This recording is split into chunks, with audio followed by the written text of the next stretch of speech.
सलाम सिंध, सलाम सिंध, सलाम सिंध, सलाम सिंध, सलाम सिंध, सलाम सिंध। जी अस्सलाम वालेकुम एंड जी गुड मॉर्निंग मुझे तमाम व्यूवर्स की कीअं आहियो, ख़ैरियत सां आहियो, ख़ुशि आहियो, ज़िंदगियूं कीअं आहिनि, तबियतूं कीअं आहिनि, शुरूआत कीअं थी रही आहे ॾींहं जी। आई एम श्योर त किथे न किथे ज़िंदगी में इहो तबसरो थी रहियो हूंदो त ई चालान जो सिस्टम जो छा थियो, छा न थियो, कीअं थी रहियो आहे, कीअं न थी रहियो आहे, केतिरे जो साल चालान थियो, केतिरे जो न थियो। टिल नाउ 12,000 खां वधीक ई जेके चालान आहिनि उहे इशू थी चुका आहिनि, जंहिंमें सभिनी खां वधीक ख़िलाफ़ वर्ज़ी सीट बेल्ट ऐं हेलमेट्स जी आहे। सो हिन वक़्त ताईं जी न्यूज़ इहा ई आहे। अॻियां हली इहा न्यूज़ केतिरी वेंदी, किथे वेंदी, इहा हिकु तवील बहस हूंदी, वक़्तन फ़वक़्तन इंशाअल्लाह उन ते बि ॻाल्हाईंदा रहंदासीं। पर हिन वक़्त ताईं जेके माण्हू हींअर बि सीट बेल्ट जो इस्तेमालु न पिया कनि, हेलमेट जो इस्तेमालु न पिया कनि, बराए महिरबानी पंहिंजो वक़्तु, पंहिंजो पैसो बचायो। बिला वजह तव्हांखे कंप्लेंट सेंटर्स वञिणो पए, उन्हनि सां ॻाल्हाइणो पए, डिफरेंट शयूं करिणियूं पए, इन खां बहितर आहे त पंहिंजा जेका सेफ्टी आहे उनखे पाण ई ॾिसो, because this is actually for our safety. हिन में को ट्रैफिक पुलिस ऑफिसर जो को फ़ाइदो कोन थियण वारो आहे। This is for your on safety ऐं उन जे लाइ इहे रूल्स ठाहिया विया आहिनि ताकी तव्हां ऐं तव्हां सां गॾु गॾु जेके रस्तनि ते हली रहिया आहिनि उन्हनि जी ज़िंदगी जेका आहे उहा बची सघे, उन जी ज़िंदगी कंहिं बि ख़ुदा न ख़ास्ता कंहिं वॾे हादसे जो शिकार न थिए। अच्छा जी, अॻियां वधे ज़िंदगी में इहे शयूं त आहिनि ई हलंदियूं ई रहंदियूं, बिकॉज़ हीअ हिकु हॉट टॉपिक आहे अॼुकल्ह जो। हर माण्हू जे लफ़्ज़नि ते हर माण्हू जे लफ़्ज़नि में सिर्फ़ु इहो ई ज़िक्र आहे त ई चालान सिस्टम जो छा थियो आहे, छा न थियो आहे। हिन वक़्तु माण्हू इन ई लाइ कंफ्यूज़ आहिनि। विदिन 3 डेज़ ईअं लॻे थो त सॼो कराची जेको आहे उहो इफेक्ट थी वियो आहे इन ई चालान सिस्टम जे। पर तव्हांखे ॿुधाईंदा हलूं त हीअ सिस्टम सिर्फ़ु कराची जे लाइ न आहे, ओवरऑल सॼी सिंध जे लाइ आहे। सो सॼी सिंध में इहो सिस्टम ईंदो। हा, टाइम लॻंदो शयुनि में, बट येस सॼी सिंध में इहो सिस्टम असांखे नज़र ईंदो। जीअं असांखे हिन वक़्तु सिर्फ़ु हिन शहर में नज़र आयो आहे, ईअं ॿियनि बि शहरनि में असांखे इहो नज़र ईंदो। ख़ैर जी, इहो सिस्टम त जेसि ताईं ॿियनि शहरनि में पहुचे, पर ॿियनि शहरनि में ॿियूं खोड़ सारियूं शयूं पहुची वियूं आहिनि। असां अक्सर डिफरेंट शयुनि ते प्रोग्राम्स कंदा आहियूं, औरतुनि जे हुकूक ते ॻाल्हाईंदा आहियूं, औरतुनि जी एम्पावरमेंट ते ॻाल्हाईंदा आहियूं, फेमिनिज़म ते ॻाल्हाईंदा आहियूं, खोड़ सारियुनि शयुनि जे बारे में डिस्कशन जेका आहे उहा हमेशह थींदी रहंदी आहे।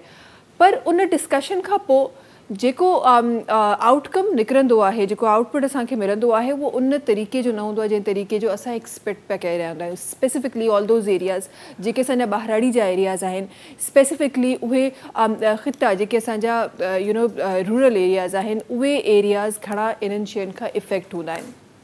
जॾहिं तव्हां शहरी दुनिया ॾिसो था, जॾहिं तव्हां शहरी दुनिया जी औरत ॾिसो था, तव्हांखे हिकु एम्पावर औरत नज़र अचे थी, तव्हांखे उहा औरत नज़र अचे थी जेके पंहिंजे हक़नि जे बारे में शायदि ॼाणे बि थी। हा, 100% न सही, बट अवेयरनेस उनखे बि आहे। हू पंहिंजे लाइ आवाज़ खड़ी सघे थी, हू पाण एम्पावर आहे, पंहिंजा फ़ैसिला काफ़ी हद ताईं पाण करे सघे थी। Not 100%, but most of the decisions उहा पंहिंजा पाण खणी सघे थी।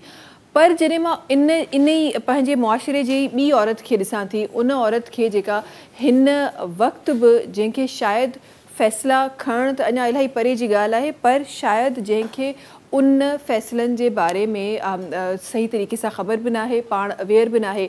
अॼु मां पंहिंजो प्रोग्राम तमामु उन्हनि औरतुनि खे डेडिकेट करणु चाहियां थी।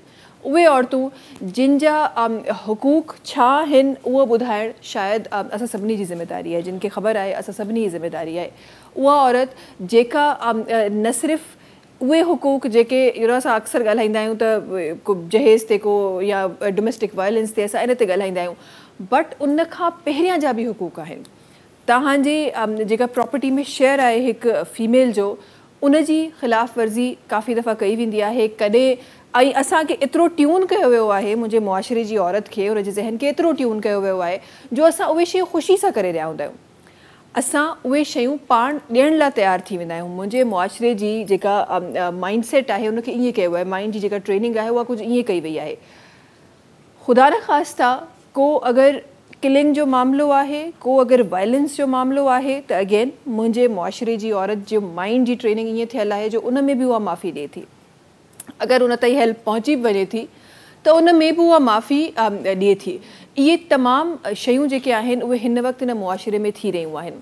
अच्छा, जॾहिं असां राइट्स जी ॻाल्हि कयूं था त राइट्स असां सभिनी खे ख़बर आहे कि कुझु बेसिक राइट्स आहिनि जेके औरत ऐं मर्द जा इक्वल राइट्स आहिनि जेके मिलणु खपनि, जिन में एजुकेशन, जिन में सुठी परवरिश, जिन में हेल्थ इन तरीक़े जूं शयूं या जिन में पंहिंजी ज़िंदगी जो फ़ैसिलो पाण करणु, इहे उहे शयूं आहिनि जेके औरत ऐं मर्द जे हुकूकनि में इक्वली जिन खे न सिर्फ़ु असांजो कानून, असांजो मज़हब ॾेई रहियो आहे, असांजो कल्चर बि ॾेई रहियो आहे। ख़बर न आहे मुंहिंजे कल्चर में इहे शयूं किथां आयूं आहिनि, किथां असां अपनायूं आहिनि, बट ही चाहे उहो मुंहिंजो कल्चर हुजे, मुंहिंजो मज़हब हुजे, मुंहिंजो कानून हुजे, तमामु इहे राइट्स इक्वली हिकु औरत खे मिली रहिया आहिनि।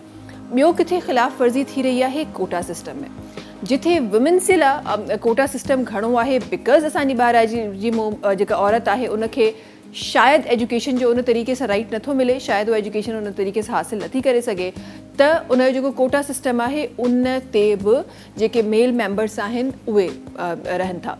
देन हींअर रिसेंटली हिकु केस तव्हां ॾिसी वठो, रिसेंटली जेको पिंक बाइक्स जो ॾाढो हिकु केस तव्हांखे साम्हूं आयो, which is again a very good initiative, पर उन ते असांखे नज़र आयो त असांजे जेके मेल हज़रात आहिनि उहे उन पिंक बाइक्स ते हुआ। अचानक उहे पिंक बाइक्स असांखे नज़र बि न अची रहियूं आहिनि, ख़बर न आहे उहे पेंट थी वियूं, छा थियो ख़बर न आहे, पर अचानक उहे रोडनि ते असांखे नज़र न अची रहियूं आहिनि। So this is how the women of my culture is being treated, जंहिंमें इहे त मां सिर्फ़ु मेन नंढियूं नंढियूं शयूं ॿुधायूं आहिनि, there are other extremes things also, जंहिंमें ओनर जेका आहे उहा किलिंग आहे जेका ॾाढी कॉमनली असांखे नज़र पई अचे।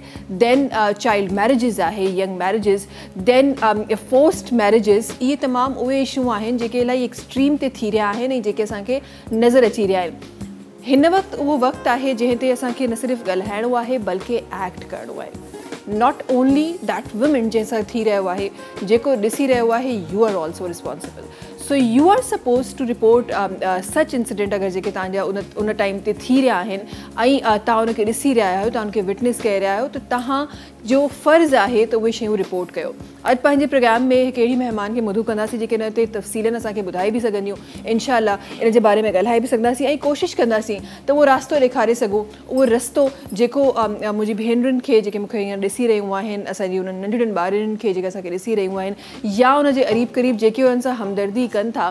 कॾहिं कॾहिं मुआशिरे जो मर्द बि हमदर्द हूंदो आहे, पर मुआशिरे जे प्रेशर जी वजह सां उहो क़दम खणी कोन सघंदो आहे। सो कोशिशि कंदासीं त असां पंहिंजे प्रोग्राम जे थ्रू उहे तमामु जेके शयूं आहिनि उहे डिस्कस करे सघूं ऐं तव्हां ताईं उहो हल पहुचाए सघूं जेको हिन वक़्तु पहुचाइण जी इलाही ज़रूरत आहे।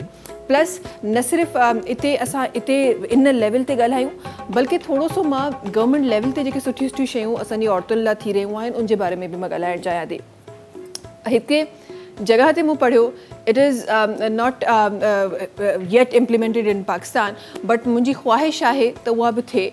मंथली साइकिल जो फर्स्ट डे जेको लीव हूंदी आहे उहा ग्लोबली हिकु औरत खे ॾिनी पई वञे, मेटर्निटी लीव्स ग्लोबली औरतुनि खे ॾिनी पई वञे ऐं पाकिस्तान में शायदि उन तरीक़े सां इम्प्लीमेंट न थी आहे, but there are certain organizations जेके हिन खे इम्प्लीमेंट कनि पियूं।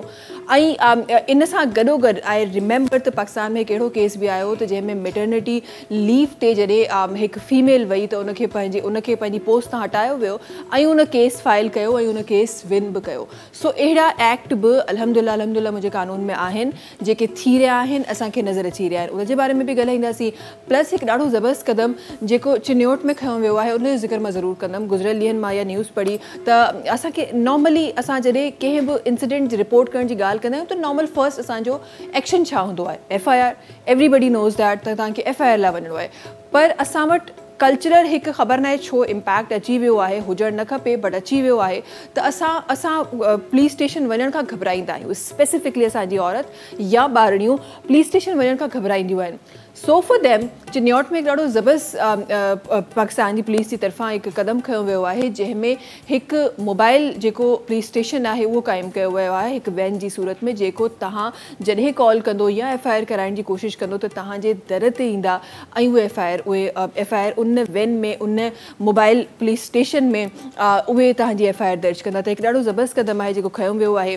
प्लस हिकु ॿी शइ जेका पाकिस्तान में ॾाढी ज़बरदस्त थियण वारी आहे, जंहिंजो ज़िक्र शायदि पहिरीं मां कयो आहे, पर हाणे शायदि आहिस्ता आहिस्ता उनजी इम्प्लीमेंटेशन जेका आहे उहा स्टार्ट थी वई आहे। पासपोर्ट असां वटि काफ़ी सारनि माण्हुनि वटि ज़रूरु हूंदो, तव्हां पंहिंजो पासपोर्ट खोलींदो उन में तव्हांखे पंहिंजो नालो नज़र ईंदो ऐं ॿियनि दीगर डॉक्यूमेंट्स सां गॾु तव्हांखे सिर्फ़ु पंहिंजे वालिद जो नालो या पंहिंजे हस्बैंड जो नालो उते नज़र ईंदो, तव्हांखे पंहिंजी मदर जो नालो किथे नज़र कोन ईंदो। अगेन सोसाइटी में हिकु सुठो इम्पैक्ट विझण जे लाइ वधीक सिक्योरिटी बि इन सां तव्हांखे मिले पई, फॉर श्योर तव्हांखे उन सां सिक्योरिटी बि मिले पई। मदर जो नालो बि फादर जी जॻह ते जिथे तव्हांखे फादर नेम्स नज़र ईंदो आहे पासपोर्ट में, उते मदर जो नालो बि हाणे ऐड कयो वेंदो। सो नेक्स्ट टाइम जॾहिं तव्हां पासपोर्ट ठाराइण वञो पिया, चाहे उहो नयो आहे या पोइ रिन्यू कयो वियो आहे, त उहो पासपोर्ट तव्हांखे हाणे उहो मिलंदो जंहिंमें मदर जो नालो बि ऐड हूंदो। प्लस न सिर्फ़ु एतिरी एडिशन, हिकु ॿी एडिशन बि कई वई आहे। त असां वटि नॉर्मली छा थींदो आहे त जेके लफ़्ज़ लिखियल हूंदा आहिनि उन्हनि खे असां इरेज़ बि करे सघूं था, उन्हनि में टेम्परिंग बि असां करे सघूं था। काफ़ी केसिस इन तरीक़े जा ईंदा आहिनि। हाणे क़दम छा पियो खयो वञे त हाणे लेज़र लाइटिंग जेका आहे उहा यूज़ कई पई वञे, विच इज़ नॉट रिमूवेबल। उहा लेज़र लाइटिंग जेका थी वई उहा रिमूव नथी करे सघिजे। सो हिकु ॾाढो ज़बरदस्त क़दम जेको असांजी गवर्नमेंट जी तरफ़ां खयो वञे पियो। त इंशाल्लाह प्रोग्राम में इन्हनि तमामु शयुनि जे बारे में ज़रूरु ॻाल्हाईंदासीं। कुझु उहे जेके रिपोर्ट्स आहिनि, जेके केसिस आहिनि, जिन जे बारे में असां सभु ॼाणूं था, पर शायदि उन्हनि जो एंड असांखे नज़र कोन आयो, जंहिंमें असांजा सेलिब्रिटीज़ जो ख़बर न आहे अजीब तरीक़े सां डेथ्स बि हुयूं। इंशाल्लाह उहो बि डिस्कस कंदासीं प्रोग्राम में। खोड़ कुझु आहे जेको आहे डिस्कस करण लाइ। शोभी भाई जी तरफ़ हलूं था। अस्सलाम वालेकुम शोभी भाई, छा हाल आहे? ख़ैरियत सां आहियो? ख़ुशि आहियो? अस्सलाम वालेकुम मेरी बहन। वालेकुम अस्सलाम। सलाम सिंध। सलाम सिंध। कीअं आहियो शोभी भाई? ख़ैरियत सां आहियो? ख़ुशि आहियो? शुक्र अल्हम्दुलिल्लाह, सब ज़बरदस्त, मज़े में, तबीयत बहुत बेहतर, शुक्र माशाल्लाह माशाल्लाह। इलाही सुठी ॻाल्हि आहे। तबीयत परहेज़ में भी आहे अॼुकल्ह शोभी भाई, ॾाढी सुठी ॻाल्हि आहे। परहेज़ बहुत ज़रूरी है। दवा के साथ जिसे कहते हैं दुआ की ज़रूरत है, ऐसे परहेज़ की भी ज़रूरत है। हाँ। तो जब कोई ऐसी बात हो तो घबराना बिल्कुल नहीं चाहिए। हाँ। और बिल्कुल मेडिसिन टाइम पे लेनी चाहिए, परहेज़ करनी चाहिए।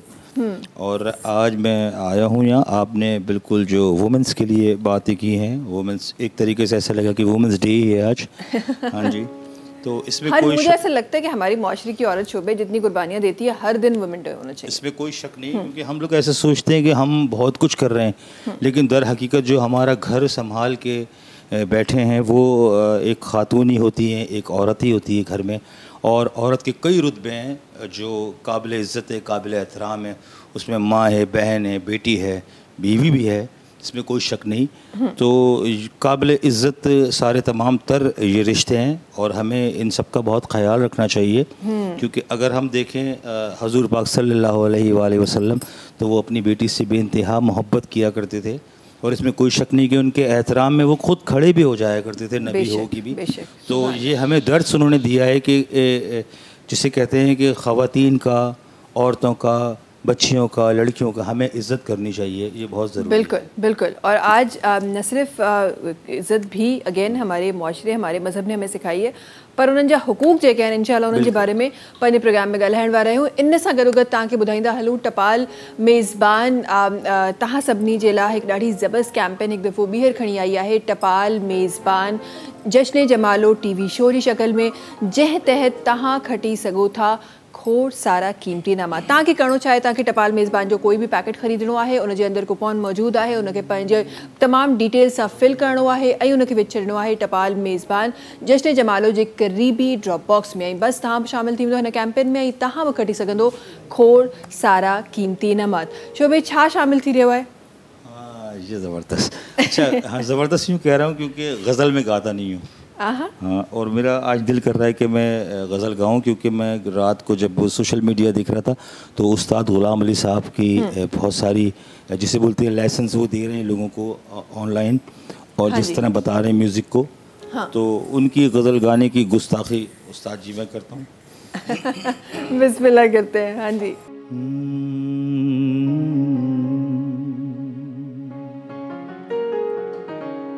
आहा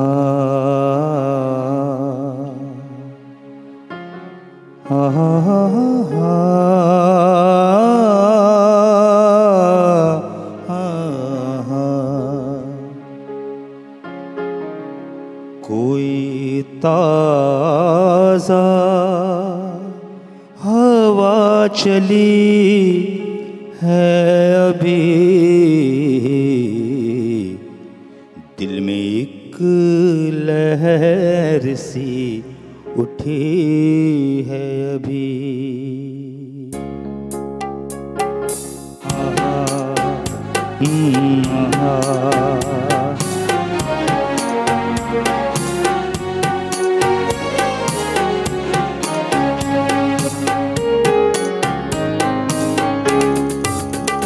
एक लहर सी उठी है अभी, दिल में एक लहर सी उठी है अभी, कोई ताज़ा हवा चली है अभी, दिल में एक लहर सी उठी है अभी।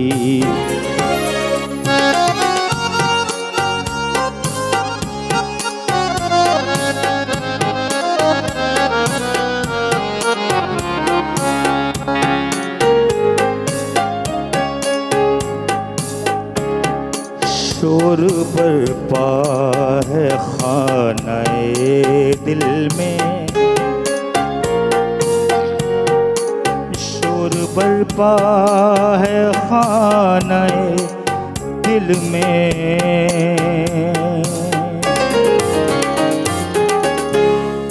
कोई दीवार सी गिरी है अभी, कोई ताज़ा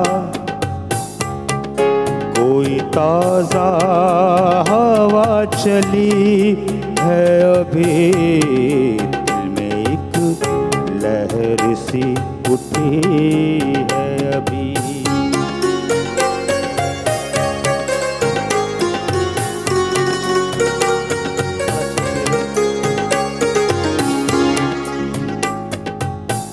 ये हासिल गज़ल शेर है, बड़ा मज़े का।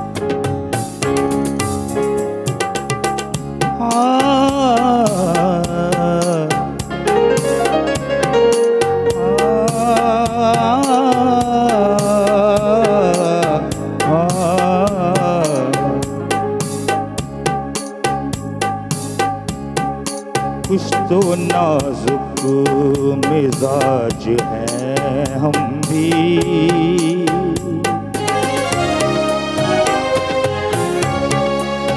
कुछ तो नाजुक मिजाज हैं हम भी, और ये चोट भी नई है अभी,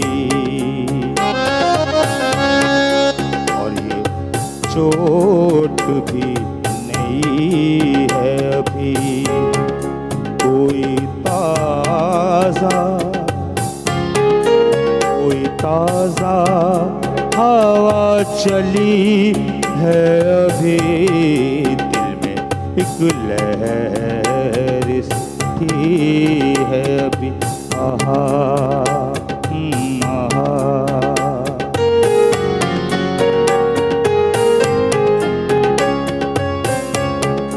दिल में एक लहर सी उठी है अभी, कोई ताज़ा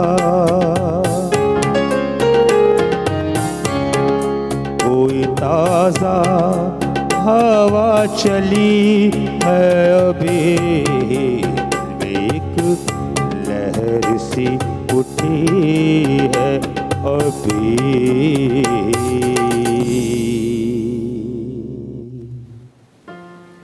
ज़बरदस्त जी, ज़बरदस्त। इन लहरों का तो पता नहीं है शोभे, आजकल कुछ और लहरें जो दिल में उठ रही हैं लोगों के। हाँ अच्छा, ये मैं गज़ल यूँ गाता हूँ क्योंकि इसकी पूरी कॉपी एक पड़ोसी मुल्क के गाने की है पूरी। हाँ। और वो बहुत सुना गया, और जो हमारे गुलाम अली साहब हैं उनकी गज़ल बहुत कम सुनी गई, लेकिन ओरिजिनल कंपोजिशन जो है वो इन्हीं की है, बिल्कुल। तो और ऐसे बहुत सारी गज़लें, ऐसे बहुत सारे गाने हैं। अभी रिसेंटली भी एक गाना, वो लाल जोड़े के ऊपर कोई गाना था, उसको एग्जैक्टली वो कॉपी किया गया। अब वो ज़ाहिर है, आप उससे इनकार नहीं, वो बहुत बड़ी इंडस्ट्री है, वो जो बनाते हैं वो फेमस हो जाता है, इसमें कोई इनकार नहीं है, ठीक है, बड़ी इंडस्ट्री है, लेकिन जेका ओरिजिनल शे होती है वो ओरिजिनली होती है। वक्त है ब्रेक जो तहाँ से मुलाकात की नहीं कमर्शियल ब्रेक खा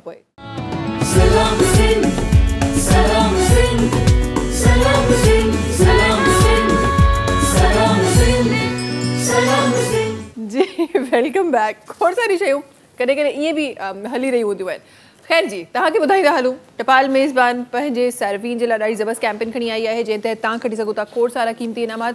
करिणो तव्हांखे छा आहे, तव्हांखे सिर्फ़ु टपाल मेज़बान जो कोई बि पैकेट ख़रीदणो आहे, असां वांगुरु हुनजी चांहि ठाहिणी आहे, उन में मौजूदु जेको कूपन आहे उनमें पंहिंजूं तमामु डिटेल्स खे फिल करिणो आहे ऐं उनखे विझणो आहे टपाल मेज़बान जश्न जमालो जे क़रीबी ड्रॉप बॉक्स में। ऐं बसि तव्हां बि शामिलु थी वेंदो हिन कैंपेन में, तव्हां बि शामिलु थी वेंदो टपाल मेज़बान जश्न जमालो TV शो में जेको इलाही जल्द तव्हां सभिनी शहरनि में अचण वारो आहे। अच्छा जी, अॻियां वधे सां गॾु जंहिं ॻाल्हि सां अॼु प्रोग्राम जी शुरूआत थी आहे, इनशाअल्लाह उन ॻाल्हि ते मज़ीद बहितर नमूने तव्हां ई मां इनशाअल्लाह गॾिजी ॻाल्हाईंदासीं, कुझु सिखंदासीं, कुझु तव्हां ताईं ॻाल्हियूं अहिड़ियूं पहुचाईंदासीं जेके ॾाढियूं सिखणु असांखे ज़रूरी आहिनि। असां गॾु तशरीफ़ रखनि थियूं एडवोकेट परवीन खुरम शेख साहिबा आहिनि जेके असां गॾु तशरीफ़ रखनि थियूं। अस्सलाम वालेकुम। वालेकुम कीअं हो, ख़ैरियत सां आहियो, ख़ुशि आहियो? अल्हम्दुलिल्लाह। तबियत ठीकु आहे? अल्हम्दुलिल्लाह। ज़िंदगी कीअं आहे परवीन साहिबा? अल्हम्दुलिल्लाह ज़िंदगी तमामु बहितर आहे। माशाल्लाह माशाल्लाह। किथे गुज़री रही आहे, छा कुझु थी रहियो आहे ज़िंदगी में? ज़िंदगी अल्लाह जो शुक्र आहे, बसि लोगनि जी ख़िदमत करे गुज़री रही आहे। जेका असांजो जेका प्रोफेशन आहे इन्हनि में ई आहे कि लोगनि जी ख़िदमत कयो ऐं दुआऊं वठो, ई लाज़मी आहे। इंसान जी ज़िंदगी में दुआनि जी ॾाढी अहमियत आहे। बेशक बेशक बेशक। ऐं कुझु फील्ड्स त अहिड़ियूं हूंदियूं आहिनि जंहिंमें मेडिकल फील्ड आहे, एडवोकेसी आहे, त उहे फील्ड्स आहिनि जेके मूंखे लॻे थो त तव्हांखे फाइनेंशियल पैसा कमाइण खां वधीक तव्हां दुआऊं हुन में कमाईंदा आहियो। बिल्कुलु। सो ये ब्लेसिंग आहे। बिल्कुलु। अॻियां वधे सगैर हिकु ॿियो नालो तशरीफ़ फरमा आहे, पाण ॾाढा ज़बरदस्त सिंगर आहिनि ऐं माशाल्लाह सां ॾाढी ज़बरदस्त तरीक़े सां पंहिंजी जेका ही फील्ड आहे, पंहिंजो करियर आहे, उनजो आगाज़ करे चुका आहिनि। अॼु असां गॾु तशरीफ़ फरमा आहिनि, असां गॾु वकार सरमद साहब आहिनि जेके तशरीफ़ फरमा आहिनि। अस्सलाम वालेकुम। वालेकुम सलाम। कीअं हो, ख़ैरियत सां आहियो, ख़ुशि आहियो? बिल्कुलु, मां बि ठीकु आहियां। ज़िंदगी ठीकु आहे? शुक्र आहे। सही गुज़रे पई? बिल्कुलु। सिंध में ज़िंदगी कीअं पई लॻे? रंगनि सिंध जे रंगनि में? हा, न तमामु फर्स्ट क्लास। माशाल्लाह माशाल्लाह, इलाही सुठी ॻाल्हि आहे। माशाल्लाह। तालुक़ किथां खां आहे तव्हांजो? पिरालो शहर। अच्छा अच्छा, सही सही सही। सो उते जो मौसम बि ईअं ई आहे जीअं कराची जो आहे या कुझु मुख़्तलिफ़ आहे? न, सही आहे मौसम। अञा एतिरी थधि कोन आहे? एतिरी न आहे। असां त ॿुधंदासीं ॻोठनि में जल्दी थधि अची वेंदी आहे, ईअं थींदो आहे त किथां खां न्यूज़ ई न पई अचे थधि जी। न एतिरी न आहे, नॉर्मल एतिरी न पई अचे। हालांकि तव्हां नॉर्दर्न एरियाज़ ॾिसो उते त माशाल्लाह बर्फ़बारी बि शुरू थी वई, फुल थधि बि शुरू थी वई। कंहिं शहर मां कंहिं ॻोठ मां मूंखे उहा न्यूज़ न पई अचे त बाबा ॾाढी थधि स्टार्ट थींदी आहे, पर का ॻाल्हि आहे उहा बि न्यूज़ ज़रूरु ईंदी, उहा बि महक जेका या ख़ुशबू जेका आहे उहा थधि जी उहा ज़रूरु ईंदी। परवीन साहिबा, तव्हां जा लफ़्ज़ इनशाअल्लाह शामिलु कंदमि प्रोग्राम में। अॼु असां गॾु डिस्कस करणु वेठा आहियूं असांजे जेके वुमेन्स जा राइट्स आहिनि उन्हनि जी जेका ख़िलाफ़ वर्ज़ी थी रही आहे, वुमेन एम्पावरमेंट ते, फेमिनिज़म ते अॼु असां ॻाल्हाइणु वेठा आहियूं। सभिनी खां पहिरीं त मां तव्हांजे लफ़्ज़नि में इहो ॼाणणु चाहींदमि, जॾहिं असां वुमेन राइट्स जी ॻाल्हि कयूं था, मक़सदु छा आहे इन ॻाल्हि जे करण जो? वुमेन राइट्स जो मक़सदु इहो आहे बेसिकली कि पाकिस्तान जे अंदरि तमामु जेका ख़वातीन आहिनि, जेका मायूं आहिनि, उन्हनि खे पंहिंजा राइट मिलनि, जेका लीगल राइट आहिनि। इन्हनि में खोड़ सारी शयूं आहिनि। सभ खां पहिरियों तो जेका डोमेस्टिक वायलेंस थिए थो, अगरि कोई मुड़ुस पंहिंजी ज़ाल खे कुटे थो या उन ते ज़ुल्म थो कए, तो अगर ससुराल वारा जेका करनि था तो ये सब चीज़ूं डोमेस्टिक वायलेंस जे अंदरि अचनि थियूं, ताकि पाकिस्तान जे कानून जे मुताबिक़ डोमेस्टिक वायलेंस जो एक्ट आहे 2013 जो कि इन्हनि जे अंदरि कोई बि मुड़ुस पंहिंजी ज़ाल खे कुटो नथो सघे। अगरि अहिड़ा कोई बि वायलेंस उनजे मथे थिए थी त उहो सेक्शन 7 जे तहत वञी करे कंसर्न मजिस्ट्रेट ॾे दरख़्वास्त ॾेई थी सघे कि बाबा मूं ते ही ज़ुल्म थी रहियो आहे। तो मजिस्ट्रेट पाण उनजे मुड़ुस खे ससुराल वारनि खे घुराईंदो और उन्हनि खे पाबंद कंदो कि भई उहो बि इंसान आहे, उन्हनि खे बि ज़िंदगी सभिनीनि जी गुज़ारण जो हक़ आहे, तो लिहाज़ा ही डोमेस्टिक वायलेंस न थिए। सही सही। डोमेस्टिक वायलेंस एक्चुअली असां वटि हिकु वॾो हिकु प्रॉब्लम आहे जेको असांखे नज़र अचे थो। अच्छा, तव्हांखे लॻे थो हिकु आम शायदि मुंहिंजो बि इहो ई ख़्यालु आहे, हिकु आम औरत जो इहो ई ख़्यालु आहे त शहरनि में असां वरी बि औरतूं जेके आहिनि उहे एम्पावर थी वियूं आहिनि, हाणे उहे उन तरीक़े सां डोमेस्टिक वायलेंस जो शिकार नथियूं थियनि। छा हक़ीक़त आहे या असां जेके ॿ चारि उहे औरतूं जेके फुली तरीक़े सां पंहिंजे पाण खे एम्पावर सम्झनि थियूं, शायदि उन्हनि जी ज़िंदगी में अहिड़ो ईअं कुझु न आहे त असांखे लॻे थो त सॼी शहरी दुनिया ईअं थी वई आहे, या ईअं आहे? हक़ीक़त छा आहे? भई हक़ीक़त इहा आहे कि शहरनि जे अंदरि त डोमेस्टिक वायलेंस तक़रीबन ना थियण जे बराबरि आहे। अल्हम्दुलिल्लाह अल्हम्दुलिल्लाह। हाँ, ॻोठनि वग़ैरह जे अंदरि डोमेस्टिक वायलेंस थिए थो, और डोमेस्टिक वायलेंस जेका अहिड़ो तरीक़े से थिए थो कि उहो वेचारी ज़ाल ॻोठनि जे अंदरि तो ॿाहिरि न निकिरी सघंदी, कुझु बि न करे सघंदी। तो इनका बहितर इहा कि उहो असांखे कम अज़ कम हिकिड़ो कॉल करे 0800 70806 ते, तो असां उनखे खोड़ सारी शयूं ॿुधाईंदा कि भई छा थी उहो करे सघे। सही इन्हनि जे करे अगरि हू कुझु बि नथी करे सघे त असांखे हिकिड़ी कॉल करे तो असां उन्हनि खे ॿुधाईंदा की भई अॻियां जो प्रोसेस छा आहे। सही एग्जैक्टली मां उन प्रोसेस ते आयसि पे त असां वटि अगरि वायलेंस जा केसिस आहिनि, प्रॉपर्टी जा केसिस आहिनि, कंहिं बि तरीक़े जा केसिस आहिनि त असांखे करिणो छा आहे। अच्छा तव्हां नंबर ॿुधायो, उनजे मज़ीद इन जी तफ़सीलात बि मां चाहींदमि त असांजा व्यूअर्स ॾिसी रहिया आहिनि, वक़्तन फ़वक़्तन असां ॾींदा बि रहंदा आहियूं इन इहा नॉलेज पंहिंजे व्यूअर्स खे, पर तव्हांजे लफ़्ज़नि में हिकु दफ़ो ॿीहर मां चाहियां थी त इन कॉल सेंटर जे बारे में असांजे व्यूअर्स खे ॿुधाइजे। ये बेसिकली नासिर असलम ज़ाहिद साहब ने हिकिड़ो कॉल सेंटर ठाहियो हो 2014 में। इन्हनि खां पोइ 2018 जे अंदरि सिंध गवर्नमेंट ने इन्हनि खे पाण अडॉप्ट कयो। तो हाणे ई Sindh legal advisory call centre आहे, गवर्नमेंट ऑफ सिंध जी पब्लिक प्राइवेट पार्टनरशिप जे तहत आहे। इन्हनि जे असां खोड़ सारे माण्हुनि खे फ्री लीगल एडवाइस ॾींदा आहियूं पूरे पाकिस्तान सां। हर कोई बि मसलो हुए पूरे कानून ते, just like women right to property आहे, डोमेस्टिक वायलेंस आहे, फैमिली लॉज आहिनि, सिविल लॉज, क्रिमिनल लॉज, मतिलबु पूरे पाकिस्तान जे लोगनि लाइ हीउ हिकिड़ो तोहफ़ो आहे गवर्नमेंट ऑफ सिंध जी तरफ़ां कि जो कोई अफोर्ड नथो करे सघे हिननि खे असां कराची में ऐं सखर में फ्री वकील फराहम कंदा आहियूं।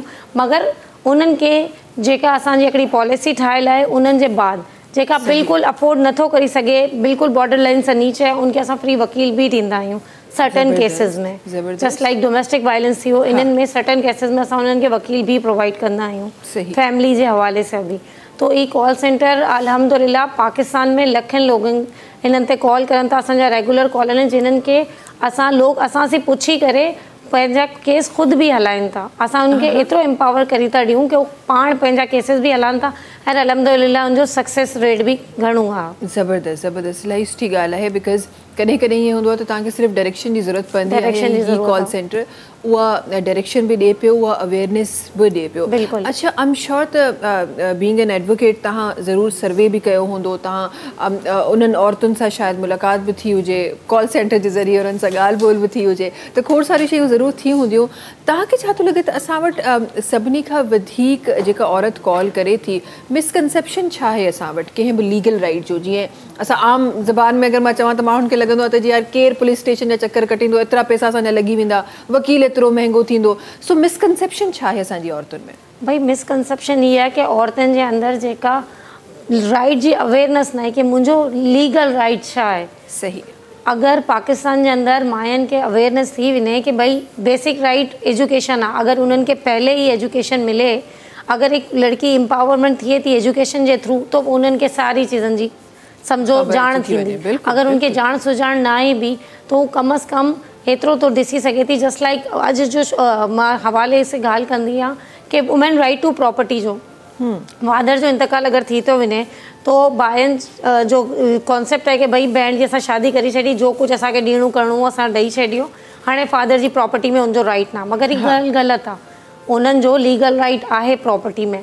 उहो सिंपल जेके suit for partition under section 4 of partition act 1893 जे तहत वञी करे पार्टीशन क्लेम करी थी सघे, उनजो लीगल राइट आहे। भाइनि जो अगरि 2 हिसो आहे तो भेण जो हिकिड़ो आहे। अगरि सपोज करोड़नि जी प्रॉपर्टी आहे, सम्झी गिनो लखनि जी प्रॉपर्टी, अगरि भाउ खे 2 लाख तक़रीबन 20 लाख शेयर मिलंदो आहे तो भेण खे 10 लाख लाज़मी उन्हनि जो आहे। सही शेयर। सो एतिरो असांजी जेका औरत आहे उनजो हक़ आहे बिल्कुलु जी। अच्छा इहे त मिसकंसेप्शन असां वटि ज़ाहिर आहिनि। ईअं ई असांजी औरत, मां नॉर्मली बि ॾिठो आहे त असांजी औरत उहे तमामु केसिस खणी वञण खां बि घबराईंदी आहे त ख़बर न आहे वञिजे त पोइ भाउरनि सां रिश्तो ख़राबु थी वेंदो, डिफरेंट शयूं थी वेंदियूं। इन कल्चरल हिकु दबाव में बि ईंदी आहे औरत। भाई ई ॻाल्हि ठीकु आहे, अगरि भाइनि खे भेनरुनि सां रिश्तो ख़राबु न ई करिणो तो इज़त प्यार मोहबत जी जेका कानून शरीयत चवे थी उनजो राइट ॾेई छॾियो भेण खे, जो कुझु बि आहे। अगर ना है तो मां तमाम तव्हांजे टीवी जे तवसुल से तमाम पाकिस्तान जी औरतन के चाहती कि अगर अल्लाह ताला ने इस्लाम ने इनके शरीयत में हक़ ॾिनो आहे तो लाज़मी पंहिंजो हक़ वठो। अगर भाइयों के तव्हां से एतरी मोहब्बत हूंदी तो प्यार सी तव्हांखे तव्हांजो हक़ ॾेई छॾींदा। अगर कोन ॾींदा तो तव्हां वटि लीगल राइट आहे, तव्हां बिनो पार्टीशन जो सूट फाइल करो। और ई अंदर पाकिस्तान जे PPC जे अंदर भी क्राइम आहे।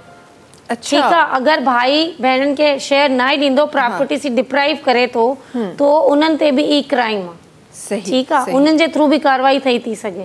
तो मां ई चवां थी औरतन के कि भाई अल्लाह ताला तव्हांखे हक़ ॾिनो आहे, लाज़मी वठो। सही। अच्छा असां वटि ज़ाहिरा डिफरेंट सेक्शन्स आहिनि कानून जा, डिफरेंट शयूं आहिनि। मां चाहियां थी त थोरो सो असां ॿुधाइजे, जीअं तव्हां हिन लॉ जे बारे में ॿुधायो, ईअं आई एम श्योर त डिफरेंट बि हूंदा, वायलेंस ते बि हूंदा, कहिड़ा कहिड़ा लॉज आहिनि असां वटि? भाई डोमेस्टिक वायलेंस जो लॉ आहे पाकिस्तान में कि अगर कंहिंखे बि डोमेस्टिक वायलेंस थिए थो त उहो section 7 of domestic violence act 2013 जो लॉ आहे, उनजे तहत वञी करे कंसर्न मजिस्ट्रेट दे वञे और पंहिंजी कंप्लेन लॉन्च करे। इनके अलावा पार्टीशन जो मां तव्हांखे ॿुधाई छॾियो, 2016 जो ऑनर किलिंग जो लॉ आहे, जेका कारो करी मारी छॾींदा। इन्हनि केस जो बि 2016 जो कानून आहे, अगर कंहिंखे बि किलिंग थिए थी, ऑनर किलिंग, त उहो मर्डर तस्वुर थींदो। ओके, ही भी राइट आहे आवाम जे, पाकिस्तान जी औरतन जे। मगर गांव में कारो करी कर छॾींदा आहिनि त उहो कोई रिपोर्ट कोन थो करे। अगर उहो रिपोर्ट लीगल समझ, मगर ही लीगल न इनलीगल आहे। इन्हनि जो भी कानून आहे। और स्टेटस कमीशन ऑफ वुमेन्स आहे। खोड़ पाकिस्तान में औरतन जा खोड़ सारा पाकिस्तान में लॉज आहिनि। हरासमेंट एक्ट आहे। अगर कोई भी दफ्तर में कम थी करे माई, कोई फैक्ट्री में, तो सिंध ने पंजाब जे अंदर आकड़ी तो कमेटी हुई थी, मतलब जेका ऑफिस जे अंदर लाज़मी हरासमेंट कमेटी आहे, उन्हनि जे ॾे वञी कंप्लेन करे। अगर हरासमेंट कमेटी में कंप्लेन न थींदी, उनजो रिज़ल्ट न हलंदो, तो मोतसिब आला आहे सिंध एंड पंजाब जे अंदर, तो मोतसिब आला ते वञी लाज़मी हरासमेंट जी कंप्लेन करे। सही। ऑफिस वर्क प्लेस हरासमेंट जो लॉ आहे। पाकिस्तान जो कानून जेका वुमेन के एतिरो एम्पावर थो करे कि वो ॿाहिरि निकिरी करे कम भी करे, पंहिंजे बच्चन के भी पारे, एक पंहिंजी पहचान बनाए।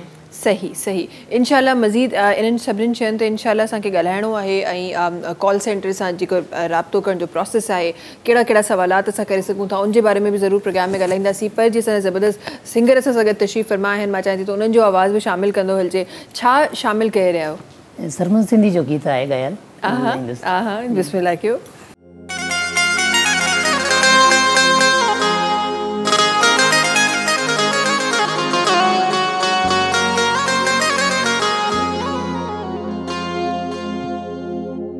दिहाड़ी तो खेद से ही बुखार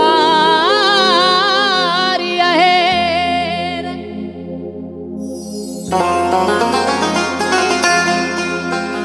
सुबाणे सुदनाए का तो हूंदा हितड़े केर, दिल भर एडी देर कभी ना आए कुर्ब में,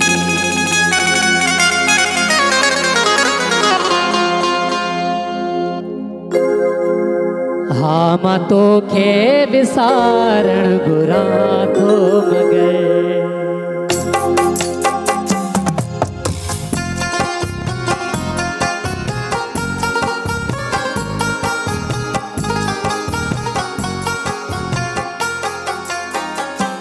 ओ पिरी तो सिवा जिंदगी, ओ पिरी तो सिवा जिंदगी, एक खिली मां गुजारे सगाई न थो, हाँ तो के विसारण बुरा थो मगर,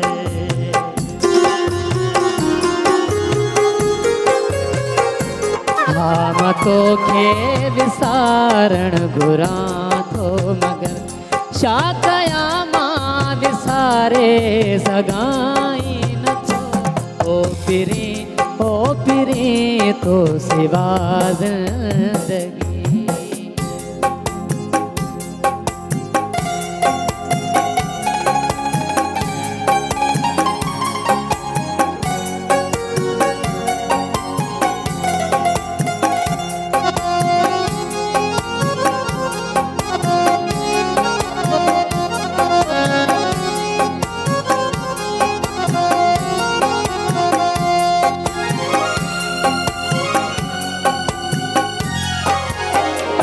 सिजल थे खां वठी तूं जो सारूणियूं,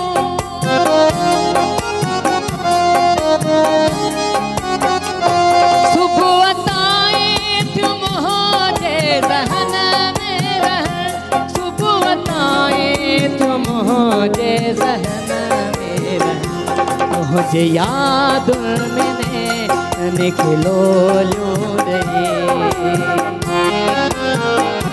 तो मुझे याद उनके नेणन में लोलूरे रात जो मासूमारे सगाई न थो हा तो के विसारण बुरा थो मगर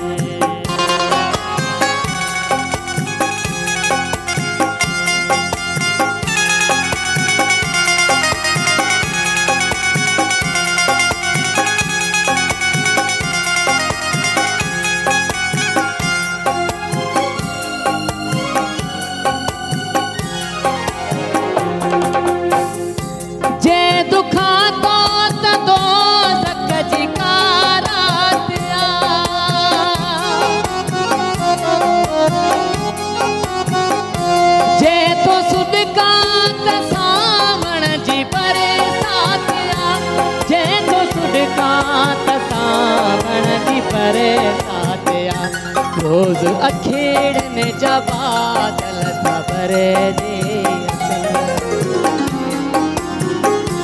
रोज अखेड़ने जा बादल था भरे जी मात भूतू बिहारे सगाई न तो हम तो खे विसार बुरा तो मगर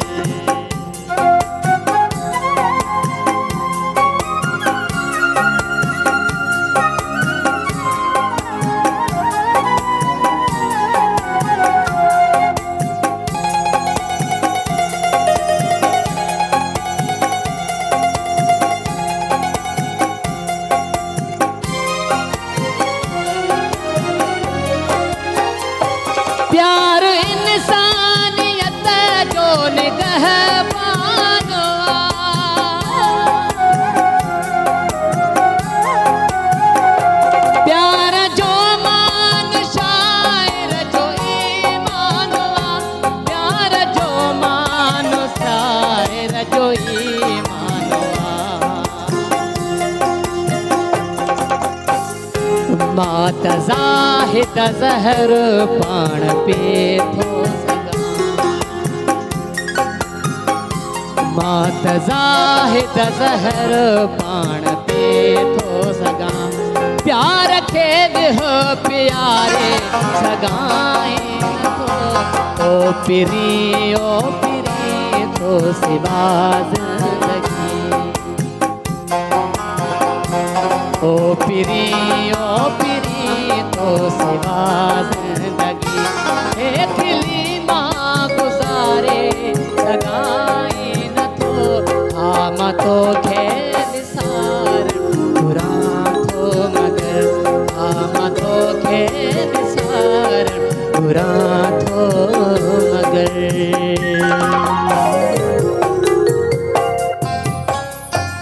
ज़बरदस्त ज़बरदस्त सरमत साहब जो स्टाइल तव्हां पाण अपनायो आहे या कुदरती मिली वियो आहे सरमत खे घणो ॿुधंदो हुयसि पोइ हुन मां चंग थी हा हा माशाल्लाह ज़बरदस्त ज़बरदस्त अच्छा जल्दी सां ब्रेक की तरफ़ हलूं था नाज़रीन वक्त है ब्रेक जो तव्हां सां मुलाक़ात कयूं था नंढी कमर्शियल ब्रेक खां पोइ सलाम सिंध सलाम सिंध सलाम सिंध सलाम सिंध सलाम सिंध सलाम सिंध जी वेलकम बैक अच्छा नॉर्मली असां जॾहिं बि कंहिं बि एम्पावर्ड वुमेन जी ॻाल्हि कंदा आहियूं त असांजे तस्वर में हिकु ऑफिस गोइंग औरत हूंदी आहे जेका ॾाढो तयारु थी सुबुह जो ऑफिस वञी रही आहे ॾाढी एम्पावर्ड आहे पंहिंजी तमामु शयुनि खे ॾाढो ज़बरदस्त तरीक़े सां लीड करे रही आहे असां हमेशह उन औरत जी राइट्स जे बारे में बि ॻाल्हाईंदा आहियूं थोरी देरि पहिरीं बि असां ज़िक्र कयो त जेको वर्क प्लेस हैरेसमेंट हूंदी आहे उनखे कीअं डील कजे उन जे बारे में ॻाल्हाईंदा आहियूं पर उन सां गॾोगॾु असांजी हिकु मुआशिरे जी उहा औरत बि आहे जेका उते ॻोठनि में देहातनि में कमु करे थी जंहिंखे अगेस असां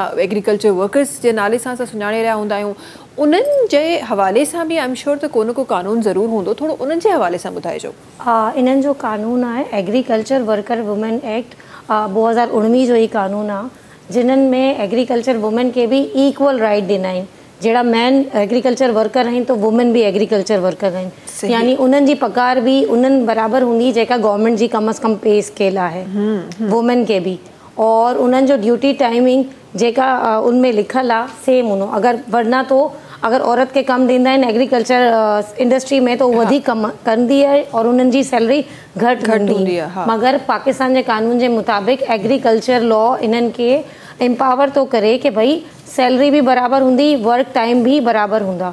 ठीक है। इन्हनि जे अलावा इन लॉ में ई भी प्रोटेक्शन आहे कि वुमेन के अगर उनजो ब्रेस्ट फीडिंग चाइल्ड आहे अंडर 2 ईयर उहो साथ खणी अचे, उन्हनि जो ख्याल भी करे और साथ में कम भी करे, ई भी तमाम चीज़ूं इन्हनि खे प्रोटेक्ट कई वयूं आहिनि। सही सही। ऐं अहिड़ा मूंखे लॻे थो कानून हुजण जी ज़रूरत बि इलाही आहे। थोरी देरि पहिरीं असां ॻाल्हाए रहियासीं, कुझु कंट्रीज़ आहिनि जिन इहे कानून स्टार्ट कया आहिनि त जेके फीमेल्स आहिनि उन्हनि खे 2 कलाक पहिरीं मतिलबु उन्हनि जो वर्क आवर हे त इक्वल आहे ऐं थी सघे थो सुभाणे इहो कानून पाकिस्तान में बि इम्प्लीमेंट थिए त 2 कलाक पे घटि औरत जो जेको वर्क टाइम आहे उहो रखियो वियो आहे। तव्हां इन शइ खे कीअं था ॾिसो?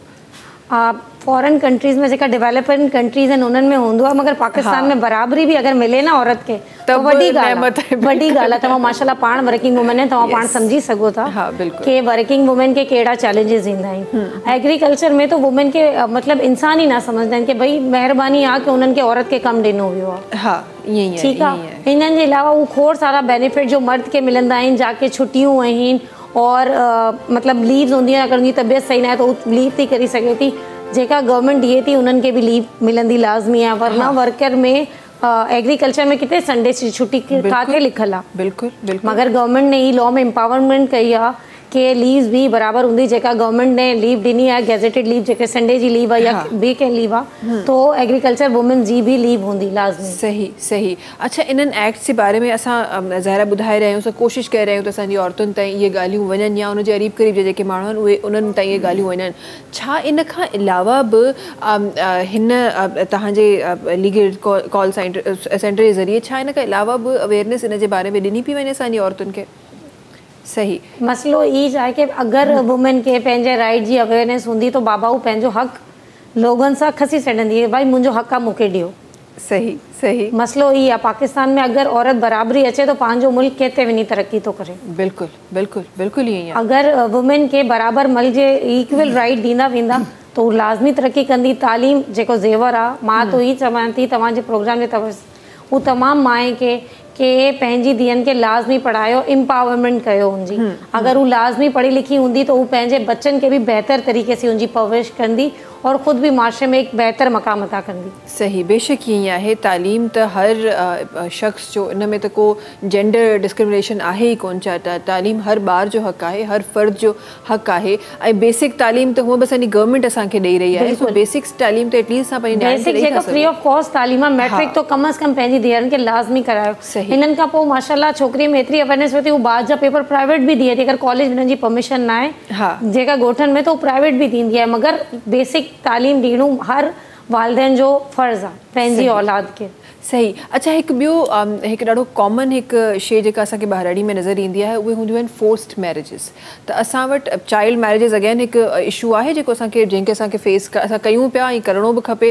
पर उन सां गॾोगॾु फोर्स्ड मैरिजिस जेके आहिनि उहे बि असांखे साम्हूं नज़र ईंदियूं आहिनि। ऐं जंहिंमें इहे बि शयूं असांखे नज़र ईंदियूं आहिनि त को कर्ज़ु आहे या कुझु आहे त उनजे बदिले तव्हां हुननि सां शादी करे, इन तरीक़े जूं मैरिजिस बि साम्हूं ईंदियूं आहिनि। ही अहिड़नि सालनि से कम उमिरि बालिग छोकिरो या छोकिरी जी उन्हनि ते पाबंदी है। Sindh child marriage restraint act 2013 जो कानून आहे। अगर कोई भी अहिड़ा माउ पीउ या काज़ी कराए तो जेका रजिस्टर्ड काज़ी आहे उहो और माउ पीउ खे सज़ा थींदी आहे।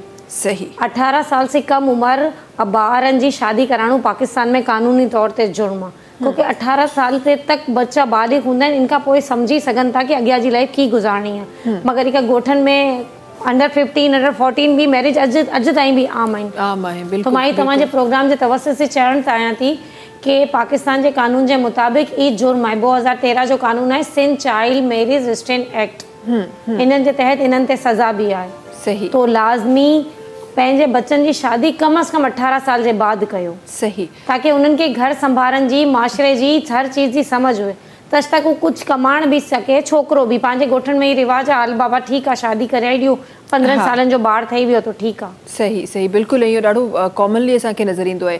प्लस न सिर्फ़ु चाइल्ड मैरिजिस, फोर्स मैरिजिस बि हिकु इशू आहे असां वटि। थोरो सो उनजे बारे में मां तव्हां सां ॻाल्हाइणु चाहियां थी त असां वटि काफ़ियुनि जॻहियुनि ते ईअं थींदो आहे त अक्सर छोकिरियुनि जी रज़ामंदी न बि हूंदी आहे, पर उनजी शादी अगरि 18+ बि आहे, उनजी शादी उन जॻह ते कराई वेंदी आहे, त छा उहा छोकिरी ज़ाहिर प्रेशर, कल्चरल प्रेशर सोसाइटी आहे बिल्कुलु, पर उहा राज़ी न आहे, छा उहा किथे कंप्लेन करे सघे थी? भाई वो कंप्लेन सिंपल आहे, उहो चई सघे थी कि मूंखे शादी न करणी। देखो शादी लाइ इस्लाम भी चवे थो कि 3 दफ़ा दिल सां क़बूल कहे। अगर माशरे जे प्रेशर में उनजो दिल गवाही नथो दिए तो शादी फोर्स मैरिज थी ना। सही, 18 सालन खां बाद छोकरी जी अगर मर्जी ना हुजे तो वो शादी ना करे। छोकरो या छोकरी इन माशरे में तो छोकरे ते भी प्रेशर ॾींदा आहिनि। सही कि बाबा इते खानदान जो मसलो है, इते जायदाद जो मसलो है, इते करो शादी।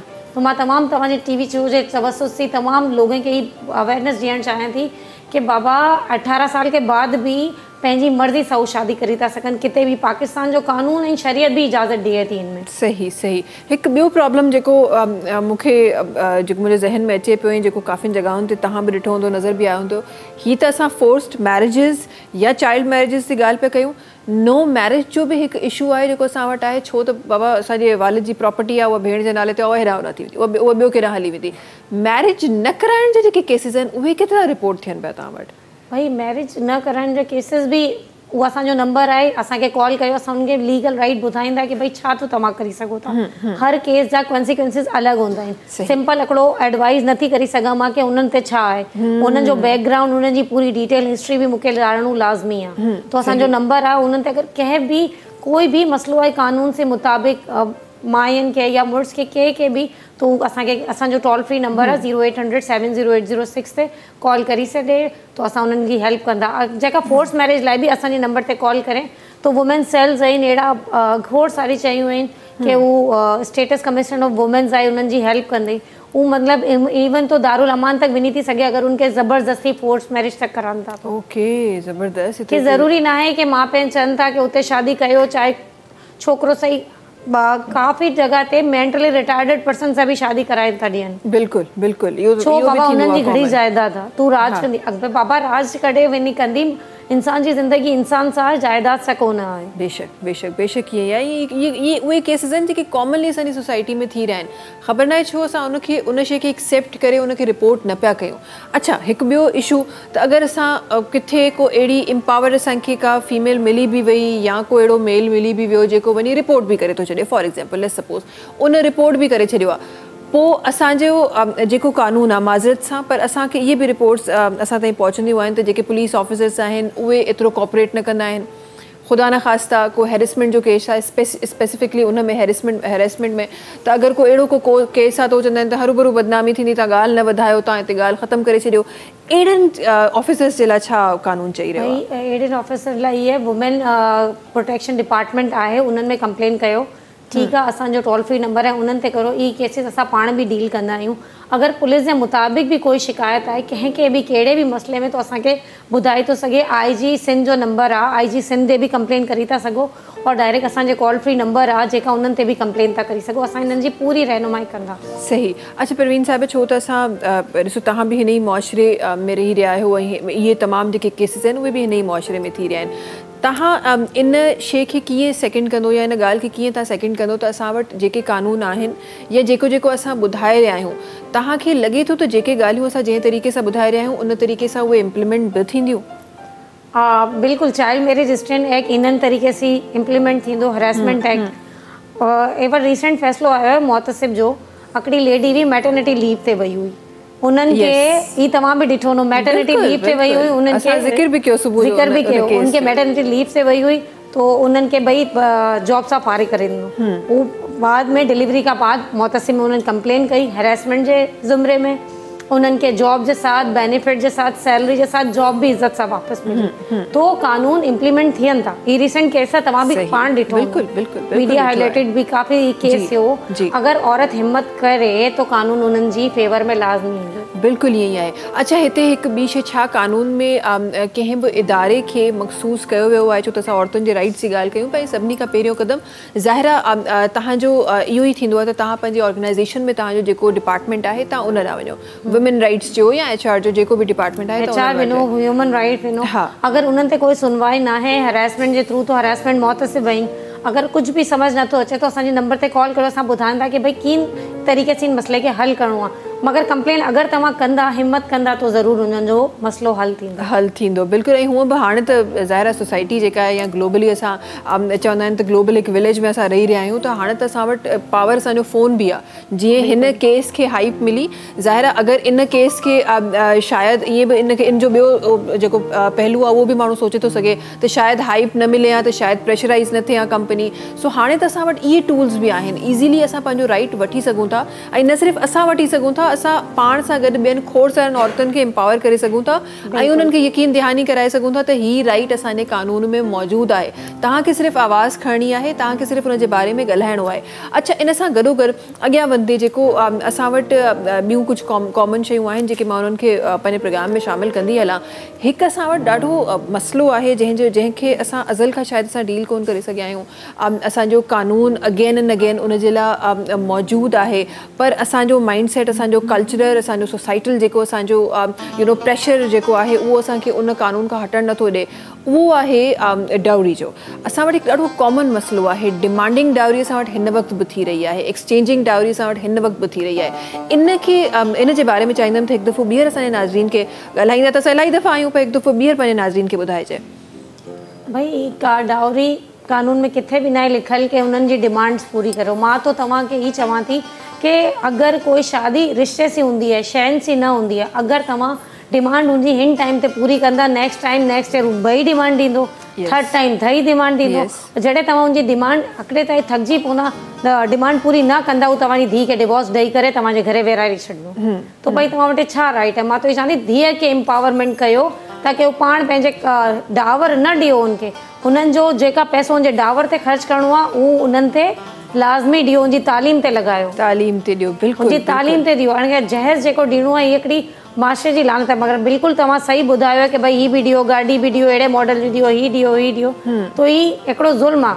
हिकिड़ी इंसान पंहिंजी सभ सां प्यारी चीज़ ॾेई छॾींदो आहे और उन्हनि सां खोड़ सारो सामान जो उनजी हैसियत हुई ॾिए, मगर डिमांडिंग तो कॾहिं पूरी न कयो। बिल्कुलु बिल्कुलु बिल्कुलु ईअं ई आहे। ऐं ज़ाहिर असां वटि वरी असां पाण इहो ॻाल्हाए त रहिया आहियूं, पर असांजे मुआशरे जी औरत आहे या असांजे मुआशरे जा उहे पेरेंट्स आहिनि जेके इहो चाहींदा आहिनि त हिन जी असांजी धीउ वञी रही आहे त असां हुनखे वधि खां वधि करे ॾियूं, ऐं जेके शइ असांखे डिमांड थी रही आहे उन खां बि असां वधीक शइ ॾियूं।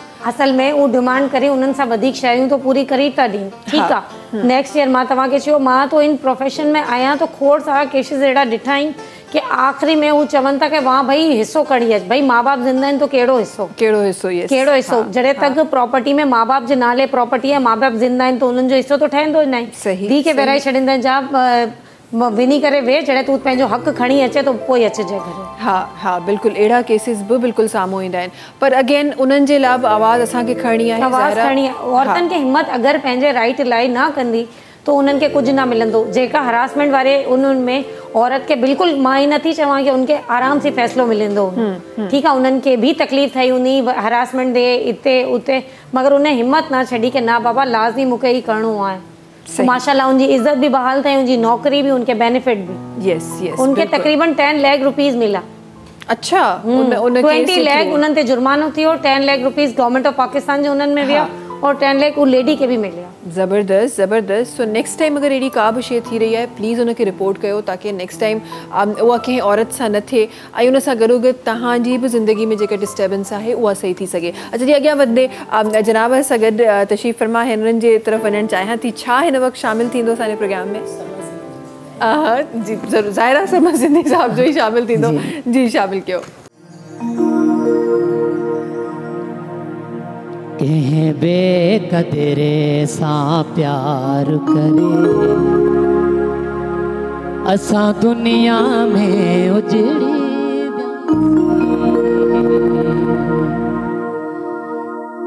जंहिं दिल भर दिल खे जीर ॾिना, जंहिं दिल भर दिल खे जीर ॾिना, कंहिं संग दिल खां विछड़ी वियासीं, कंहिं बेक़दरे सां प्यार करे।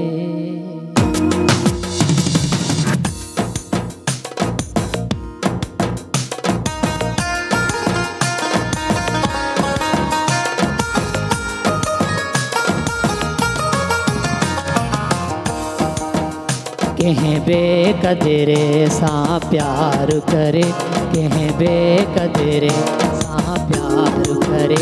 असां दुनिया में उजड़ी वियासीं, जंहिं दिल बर दिल खे जीर ॾिना, जंहिं दिल बर दिल खे जीर ॾिना।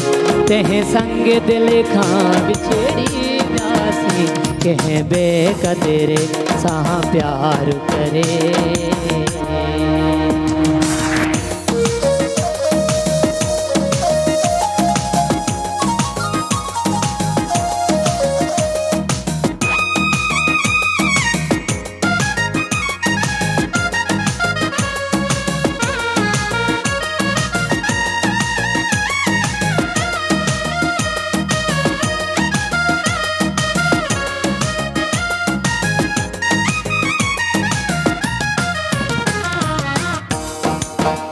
कंहिं प्यार घुरियो, कंहिं झोल जले, कंहिं चाह खे ची बाटे छॾियो।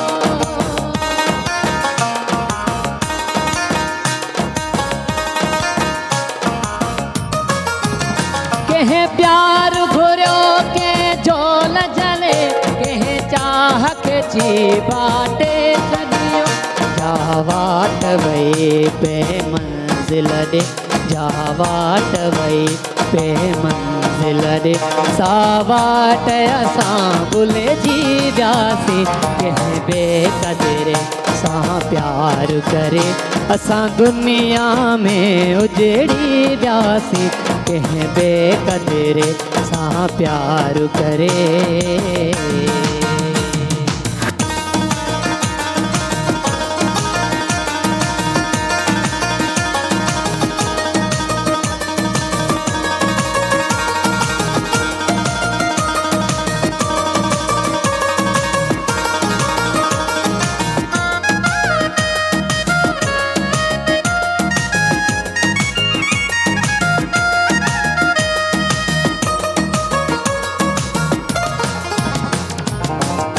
जिते राहत रूह अभी रूह न हुई, तंहिं महफिल में का सूह न हुई।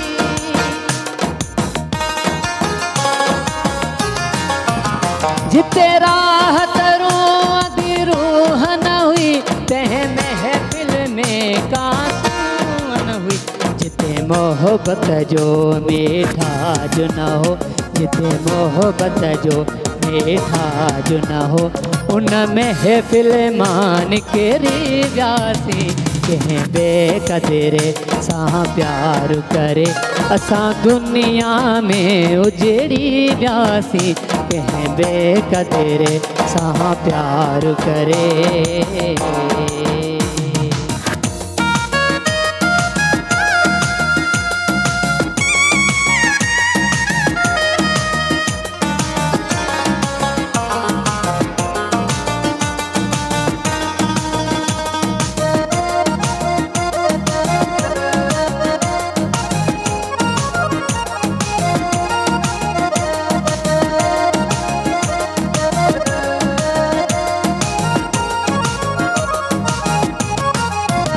कल ज़ाहिद मौजू में दूं, कंहिं कातिल जे हथ में आहियूं।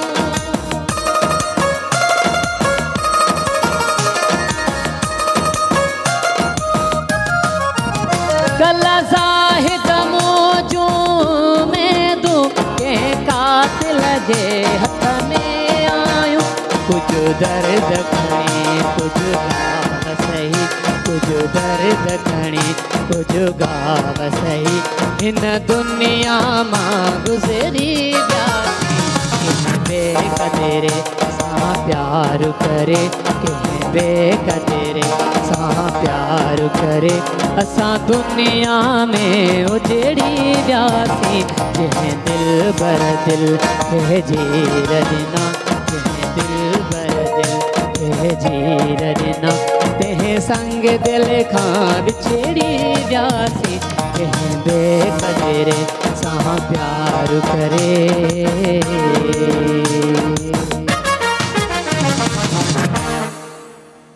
ज़बरदस्त जी। वक्त है ब्रेक जो तव्हां सां मुलाक़ात कयूं था नंढी कमर्शियल ब्रेक खां पोइ। Salam Singh, Salam Singh, Salam Singh, Salam Singh, Salam Singh, Salam Singh. जी वेलकम बैक। अच्छा जी, खोड़ सारियूं ॻाल्हियूं असां कोशिशि कयूं आहिनि त वुमेन राइट्स जे हवाले सां तव्हां ताईं पहुचाए सघूं। अगरि तव्हांजे क़रीब क़रीब का अहिड़ी औरत आहे या तव्हां पाण विक्टिम आहियो त प्लीज़ रिपोर्ट कयो, छो त असांजी गवर्नमेंट असांजा प्राइवेट सेक्टर पंहिंजे तरीक़े सां पंहिंजी जॻहियुनि ते कमु करे रहिया आहिनि, पर स्टेप पहिरियों असांखे ई खणणो आहे। को बि तव्हांखे घर मां अची वठी ऐं ज़ाहिरा ओसि ताईं न वठी वेंदो जेसि ताईं तव्हां पहिरियों क़दम न खणंदो, तेसि ताईं इन तमामु मुआशिरे जे सुधार जी शुरूआति नथी थी सघे। अच्छा, ही जॾहिं तव्हां डिफरेंट शयुनि जी असां ॻाल्हि कयूं था, डिफरेंट प्रॉब्लम्स जी ॻाल्हि कयूं था, हिकु शइ जेका आई गेस एक्सपीरियंस बि कई वई, जंहिंजे बारे में ॻाल्हायो बि वियो, त जॾहिं बि तव्हां राइट्स जी ॻाल्हि कंदा आहियो त राइट्स ऐं एम्पावरमेंट गॾे ई करींदा आहिनि। वुमेन एम्पावर हूंदी त पंहिंजे राइट्स जे लाइ ॻाल्हाए सघे थी, उनजे बारे में उहे सोचे सघे थी या कंहिंखे ॿुधाए सघे थी। एम्पावरमेंट ऐं फाइनेंशियल जेका औरत जी सपोर्ट आहे, तव्हांखे कीअं थो लॻे त इहे ॿ शयूं छा जुड़ियल आहिनि, या हिकु औरत जेका फाइनेंशियली एम्पावर्ड न आहे उहा बि पंहिंजे राइट्स जे लाइ उअं ई विढ़ी सघे थी जीअं जेका उहा औरत आहे जेका फाइनेंशियली एम्पावर्ड आहे उहा विढ़ी सघे थी? मां तव्हांखे ॿुधाए छॾियां कि फाइनेंशियली जेका औरत फाइनेंशियली मज़बूत तॾहिं थींदी तॾहिं उन्हनि जे वटि तालीम हूंदी, कोई जॉब हूंदी, कोई उन्हनि जो ज़रियो माश हूंदो, तॾहिं उहो इंडिपेंडेंट थींदी। अगर ये सब शयूं आहिनि तो पंहिंजो राइट तो लाज़मी बिल्कुलु आराम सां खणी थी सघे। सही सही। तमामु लोगनि खे ख़बर आहे कि माशाल्लाह एम्पावर आहे, पंहिंजो राइट खणण जी जेका उन्हनि जे अंदरि साख आहे। ॿाहिरि बि चवनि था कि बाबा इन्हनि खे हिसो ॾेई छॾियो वरना कोर्ट बि नी गिनंदी। ठीकु आहे, डोमेस्टिक वायलेंस हस्बैंड या ससुराल वारनि जी ज़रूरत न आहे, जेका एम्पावरमेंट लेडी हुजे हुननि ते डोमेस्टिक वायलेंस करे, तॾहिं वुमेन जे वटि एजुकेशन हूंदी, वो एम्पावरमेंट उन्हनि जे हूंदी लाज़मी। अगरि तमामु शयूं आहिनि और तव्हां जेका ॻाल्हि कई कि ॻोठनि में आहिनि, अगरि वो हिमत थी खणे त उहो बि सभु कुझु हासिल थी करे सघे, मगर उन्हनि खे एतिरे आराम सां न मिलंदी। पहले वो कोशिश करे कि भई पंहिंजे साथ ज़ुल्म खे रिपोर्ट करे। असां पाण डोमेस्टिक वायलेंस जा केसेस फाइल कंदा आहियूं, जिन्हनि खे न थी सघंदा वकील, तो असां पाण उन्हनि जे लाइ वकील बि ॾींदा आहियूं जेका अफोर्ड नथी करे सघनि। तो मां ही चवां थी कि औरत जेका ज़ुल्म बर्दाश्त न करे निकिरे, आवाज़ खणे पंहिंजे लाइ। अगरि जेका गांव में बि आहे उन्हनि जी माशी ज़िंदगी बहितर न आहे, उन्हनि जे वालिद जी प्रॉपर्टी या वालिद गुज़ारी विया आहिनि, भाउ उन्हनि खे हिसो नथा ॾियनि, तो उहो बि आराम सां हिसो वठी थी सघे। भई अहिड़ा इदारा आहिनि, असां पाण इन्हनि खे वकील ॾींदा आहियूं। न तो अगरि नथा उन्हनि वटि एतिरो अमाउंट न आहे बि, असां कराची और सखर में ॾींदा आहियूं, तो उहो सिंपल हिकिड़ी दरख़्वास्त लिखी करे डिस्ट्रिक्ट एंड सेशन जज खे ॾिए। गवर्नमेंट जी तरफ़ां हिकिड़ी फैसिलिटी आहे डिस्ट्रिक्ट लीगल एम्पावरमेंट कमेटी, हुते वञी करे वकील वठे, पंहिंजे राइट खे क्लेम करे, उन्हनि जो रुपयो बि न लॻंदो। सही, मगर हिम्मत पहले औरत के पाण करनी है। बिल्कुल बिल्कुल ही है। अच्छा, डोमेस्टिक वायलेंस की तव्हां ॻाल्हि कई त अक्सर असां वटि इहो बि ॾिठो वियो आहे त जेके असांजो उहे औरतूं, उहे असांजूं नियाणियूं जेके जिन जा मदर फादर न आहिनि, भाउरनि सां ज़ाहिरा कंहिं बि इशू जी प्रॉपर्टी जी इशू जी वजह सां या ॿियनि इशू जी वजह सां, असां वटि इहो बि त हिकु सोसाइटल हिकु प्रेशर आहे त अच्छा ठीकु आहे, भेण वेठी आहे त हुनखे शादी कराए छॾी आहे, उनखां पोइ ॿाहिरि ज़ाहिरा पंहिंजी ज़िंदगी में, भेण जेका आहे उहा पंहिंजी ज़िंदगी में, ऐं ख़ुदा न ख़ास्ता उहा भेण डोमेस्टिक वायलेंस जो शिकार थिए थी पंहिंजे इन लॉस जे थ्रू, त पोइ उहा जॾहिं उतां ॿाहिरि निकिरण जो सोचे थी त छा असां वटि असांजो कानून उन अहिड़ी औरत खे तहफ़ुज़ ॾिए थो, या असांजा प्राइवेट सेक्टर्स या असांजी गवर्नमेंट? अगर डोमेस्टिक वायलेंस जो शिकार है, उन्हनि खे कोई भी रखण तैयार ना है, तो कोर्ट उनके प्रोटेक्शन ऑर्डर तो दिए। उन्हनि जे पाण जे घर में रही जॾहिं वो डोमेस्टिक वायलेंस फाइल कंदी तो इन लॉस के और हस्बैंड के कोर्ट डायरेक्ट कंदो कि हाणे कोई भी हथ ना खणिजो। अगर इनके कुछ भी थियो, इनजी जान के कुछ भी, तो तव्हां सभिनी जेल वेंदा।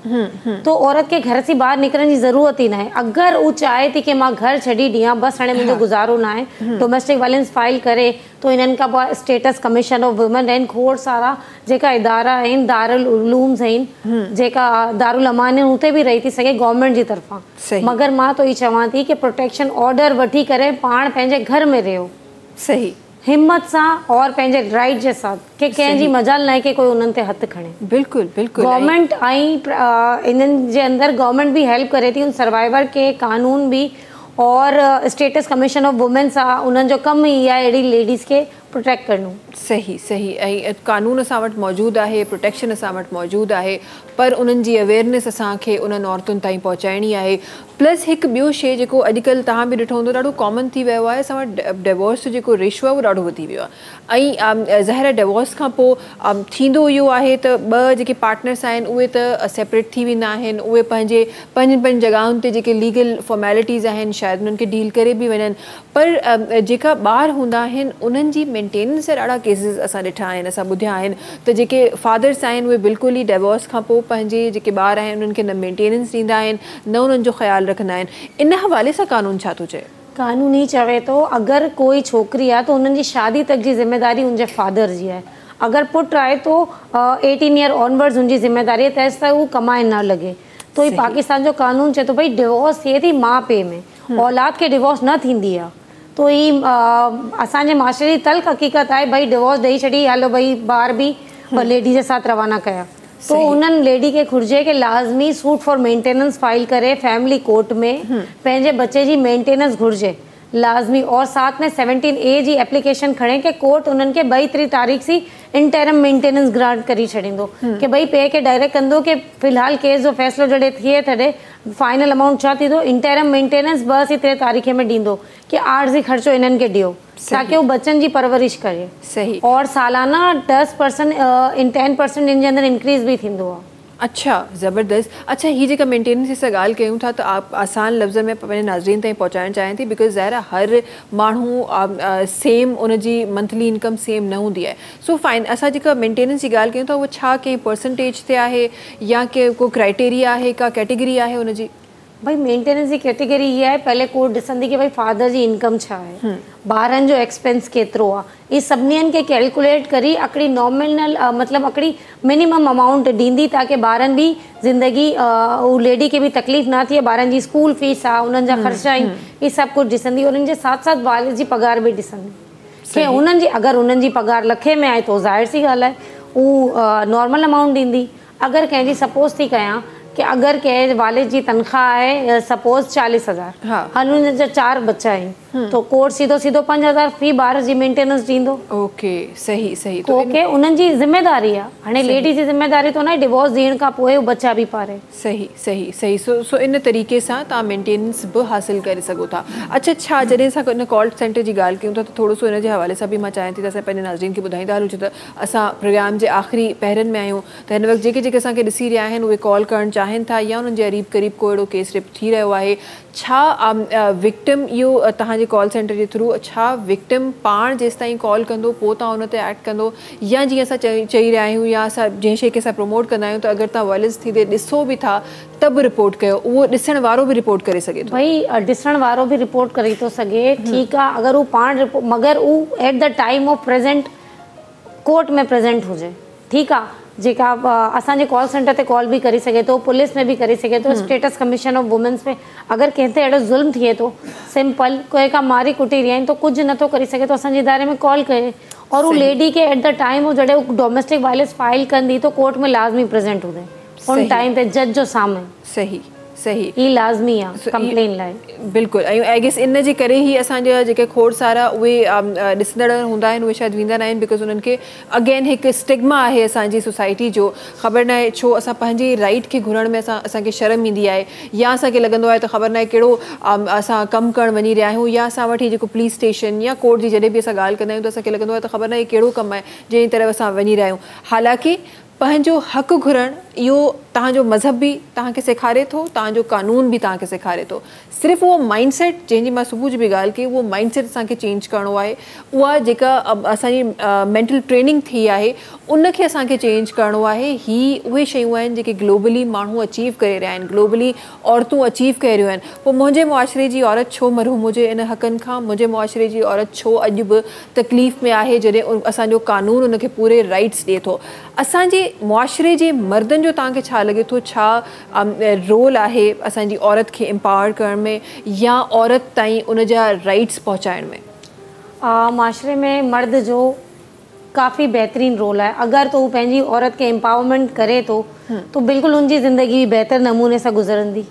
ठीक है, औरत अगर एम्पावरमेंट, औरत अगर कामयाब आहे तो बिल्कुल वो कुछ अर्न करे थी तो बिल्कुल घर के अंदर अची करे कॉन्ट्रीब्यूट कंदी शयुनि में, तो बेसिकली मर्द जी भी इनकम वधी वेंदी। यस, ट्रू। और बच्चा बेहतरीन तालीम और तरबियत उन्हनि जी थींदी। तो मां ही चाहियां थी कि मर्द अगर सपोर्ट करे तो तॾहिं तो औरत कामयाब थिए थी। अगर मां हिते वेठी आहियां, तव्हां हिते वेठा आहियो, तो मुंहिंजे वालिद जे बाद मुंहिंजे शोहर जी आहे बिल्कुल उन्हनि जी महिनत आहे कि मां हिते तक आहियां। तो ये लाज़मी हुजे हर मर्द के पंहिंजी औरत के एम्पावर लाज़मी करणो हुजे, क्योंकि हाणे उहो दौर न आहे कि सिर्फ़ मर्द कमाए और सब खान। जेका महंगाई आहे ये हिकिड़ो ग्राउंड रियलिटी आहे। बिल्कुल टोटल पहले जे अगर जॾहिं असांजा वालिद साहब कमांदा हूंदा तो पूरी फैमिली वही करे खांदी। बिल्कुल उन्हनि दौर में औरतूं कम ना कंदियूं। अगर हाणे जो रेशो ॾिसी करो ऑफिसनि में, प्रोफेशन में, तो औरत तकरीबन 40% थी कम करे थी। यस, बिल्कुल। तो मां चाहियां थी उन तमाम मर्दन के कि भाई पंहिंजी वाइफ के एम्पावरमेंट लाज़मी करो। और वालिद के मां चवां थी कि धी के लाज़मी पढ़ायो, उनके जहेज़ न ॾियो मगर उनके तालीम लाज़मी ॾियो। जॾहिं उनजे वटि प्रोफेशनल डिग्री हूंदी तो तव्हांखे उन्हनि खे जहेज़ ॾियण जी ज़रूरत ही न पवंदी। बिल्कुल। अगर तव्हांजी धी डॉक्टर आहे, इंजीनियर आहे, वकील आहे, तो लाज़मी हर शख़्स चाहंदो कि भाई ये असांजे घर जी बहू बने। हाँ। जॾहिं तव्हांखे एॾी लंबी लिस्ट उनजी न पूरी करनी खपे। बिल्कुल। ऐं अक्सर मां पंहिंजे प्रोग्राम में ये लफ़्ज़ रिपीट कंदी आहियां, शायदि कंहिंजे दिलि ते इहे लफ़्ज़ पहुची वञनि या शायदि कंहिंजी ज़िंदगी में इन्हनि लफ़्ज़नि खां पोइ सुधार अची वञे। त असां वटि हिकु नॉर्मल कल्चर आहे त जीअं ई न्याणी पैदा थींदी आहे त असांखे फ़िक्र लॻी वेंदी आहे त हुनजो जहेज़ जमा करिणो आहे। सो सिंस डे वन असां केॾीमहिल के सोन जूं वालियूं असां जमा करे रहिया हूंदा आहियूं, केॾीमहिल के सोन जी रिंग असां पकिड़े रखी रहिया हूंदा आहियूं, केॾीमहिल का कमेटी विझी छॾी आहे, का पॉलिसी वठी छॾी आहे पंहिंजी न्याणी जे नाले ते जी शादी थींदी त उन टाइम ते उनजो ख़र्चो थींदो। इहा ई महिनत अगरि उनखे तालीम जहिड़ो ज़ेवर ॾियण में कयूं त शायदि असांखे इन तमामु मुआशिरे जूं जेके हक़ीक़तूं हिन वक़्तु असां फेस कयूं पिया असांखे इहे फेस न करणियूं पवनि। छो त पाण एम्पावर हूंदी, पंहिंजो जीवन साथी पाण सेलेक्ट करे सघंदी ऐं अहिड़ो माइंड वारो माण्हू कंदी जेको इन्हनि तमामु हक़ीक़तुनि खे एक्सेप्ट कंदो ऐं जेके सही बि आहिनि, जेके क़ानूनी तौर ते, मुआशराती तौर ते सही बि आहिनि, अहिड़ो जीवन साथी उहो पाण सेलेक्ट बि करे सघंदी। सो बजाए इन जे जो तव्हां उहे ज़ेवर जमा कयो, तालीम जो ज़ेवर पंहिंजे न्याणियुनि खे पारायो ऐं उन्हनि खे एम्पावर कयो ताकी उहे पंहिंजी ज़िंदगी बहितर नमूने गुज़ारे सघनि ऐं सुभाणे उहो तव्हां ते को बोझ न थियनि जेको हिन वक़्तु सोसाइटी में असांजी कंहिं बि न्याणी खे सम्झो वेंदो आहे। अच्छा, आख़िर में जल्दी सां कुझु ॻाल्हियूं मज़ीद मां शामिलु करणु चाहियां थी। नंढी मां नंढी कॉल, नंढो मां नंढो प्रॉब्लम जेको तव्हांजे कॉल सेंटर ताईं पहुची सघे थो ऐं वॾे मां वॾो प्रॉब्लम जंहिंजे थ्रू तव्हांखे कनेक्ट करे सघे थो, इन जे हवाले सां पंहिंजे नाज़रीन खे ॿुधाइण जे लाइ त कहिड़ा नंढे मां नंढा मसाइल बि थियनि था त तव्हांखे कॉल कजनि ऐं कहिड़ो सभिनी खां वॾो मसइलो तव्हां ताईं पहुची सघे थो? भाई अगर कोई भी कानूनी मसलो आहे, जेका डोमेस्टिक वायलेंस थियो, वुमेन जी राइट प्रॉपर्टी मेंटेनेंस इशू, हर कानूनी मसले ते असांखे कॉल था करी सघो। इवन के नंढे मां नंढे मसले ते भी कॉल करी सघो और वॾे मसले ते भी असांखे कॉल करी सघो था। असांजा नुमाइंदा ऑर्डर 24 सुबह 9 खां शाम जो 5 बजे ताईं मंडे टू फ्राइडे हूंदा आहिनि 0800 708006 ते। अगर कंहिंखे ॼाण बि करणी आहे न कोई मसले ते तो असांजी तमामु सर्विस कॉन्फिडेंशियल हूंदी आहे, रिकॉर्डेड लाइन ते हूंदी आहे और तमामु राज़ में रखनि था सभिनी ॻाल्हियुनि खे। सही हिकिड़ो उन्हनि खे असांजो हिकिड़ो क्राइटेरिया आहे, 3-4 चीज़ूं उनखां पुछंदा आहियूं, नाम मतिलबु किथे रहंदो आहे, उमिरि छा आहे, असांजो नंबर कीअं मिलियो, 3-4 चीज़ुनि खां पोइ हू पंहिंजो तमामु मामिलो डिस्कस करी थो सघे और असां उनखे खोड़ सारी बहितरीन एडवाइस ॾींदा आहियूं। उन्हनि जा तक़रीबन असांजो अगरि रेशो ॾिसो तव्हांजो तो तमामु घणा अहिड़ा केसिस आहिनि जेका असां अहिड़ा केसिस खे कया आहिनि सुठे नमूने जो बि मीडिया हाईलाइट बि थिया आहिनि कि भई वाकई असां कमु कंदा आहियूं, लोगनि खे रिलीफ मिले थो, लोग असी करे थैंक्स कंदा आहियूं। मां हिकिड़ी नंढी सी शइ ॿुधायां तव्हांखे। हिकिड़ो केस हो मुंहिंजो कि वालिद ॿ नंढे माइनर खे वठी करे पंजाब हली वियो। ठीकु आहे, उन्हनि असांजे कॉल सेंटर ते कंप्लेन कई, डायरेक्ट तमामु ग़रीब लोग हुआ। असां उन्हनि खे वकील ॾिनो, 491 जी कंप्लेन कराई, पुलिस पंजाब मां खणी आई ॿारनि खे। उहो मूंखे माई इन जे करे यादि आहे, उहो पंहिंजे पैसा घुर आई ऑफिस और स्पेशली मूंखे थैंक्स करण लाइ। हालांकि असांखे मिलण जी परमिशन न हूंदी आहे, मगर वो पंहिंजे बोई ॿारनि खे वठी करे आई कि नहीं, मुझे आके आपको स्पेशली थैंक्स करना था कि आपकी वजह से मुझे बच्चे मिल गए। वाह वाह। सो हर कंप्लेन तव्हां करे सघो था, न सिर्फ़ु कंप्लेन, तव्हांजे चवण जे मुताबिक़ का एडवाइस बि अगरि तव्हांखे खपे, अगरि तव्हां नथा कोर्ट जे चकरनि में वञणु चाहियो, सिर्फ़ु तव्हांखे एडवाइस बि खपे, तॾहिं बि तव्हां हिन कॉल सेंटर ते कॉल करे एडवाइस वठी सघो था। आख़िर में असांजे तमामु नियाणियुनि जे लाइ जेके हिन वक़्तु असांखे ॾिसी रहियूं आहिनि, ऐं शायदि जेके एम्पावरमेंट जेका असां ॾिठी आहे, शायदि उन कैटेगरी खां इलाही घटितर उहे ज़िंदगी गुज़ारे रहियूं आहिनि, उन्हनि सभिनी जे लाइ आख़िरी ॻाल्हि अॼु के प्रोग्राम मां छा मैसेज ॾियणु चाहींदो? भई मां तमामु नियाणीअ खे मैसेज ॾियां थी कि पंहिंजे राइट लाइ आवाज़ु खणो, कम अज़ कम आवाज़ु खणो।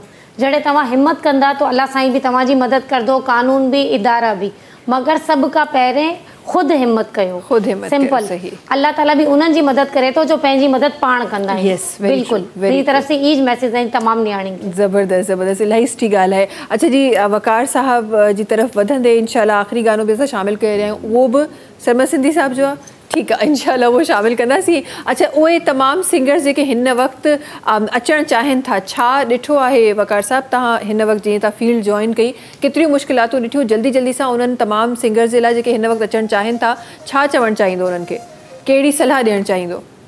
अच्छा, मां त इहो ई चवंदसि सिंगर जंहिं फील्ड में आहिनि ऐं कोशिशि करनि था त असां अॻिते वधूं, वधनि त सुठी ॻाल्हि आहे। सही सही। सो उहे जेके माण्हू सोचे रहिया आहिनि फील्ड में अचण जे लाइ, उहे ज़रूरु अचनि, फील्ड में स्कोप वॾो आहे। ईअं ई आहे। ठीकु आहे जी। अच्छा जी, वॾी महिरबानी असांजे ॿिन्ही महिमाननि जी असां सां गॾु हुजण जी, प्रोग्राम में शामिल थियण जी, ख़ूबसूरत ॻाल्हियूं प्रोग्राम में रखण जी। आख़िर में तव्हांखे ॿुधाईंदा हलूं, टपाल मेज़बान पंहिंजे सार्फ़िन जे लाइ ॾाढी ज़बरदस्त कैंपेन खणी आई आहे। टपाल मेज़बान जश्न जमालो टीवी शो जी शक्ल में, जंहिं तहत तव्हां खटी सघो था खोड़ सारा क़ीमती इनामात।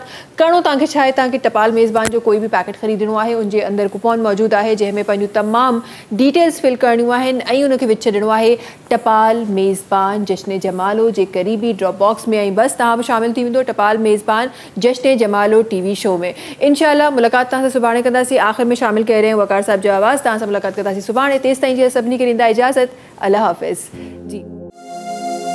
मां तोरे लख लख फेरा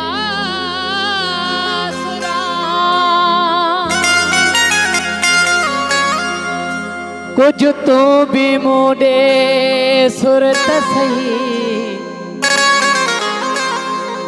ही दिल छाए मां जान बिजा पर बेदर्दा तो घुरत सही। मां क्या मत ताई राहत क्या पर अचण जो तू जाम तने, तुझे हथन समा जहर भी पी वेंदुस पर प्यालो करे दे तो सही।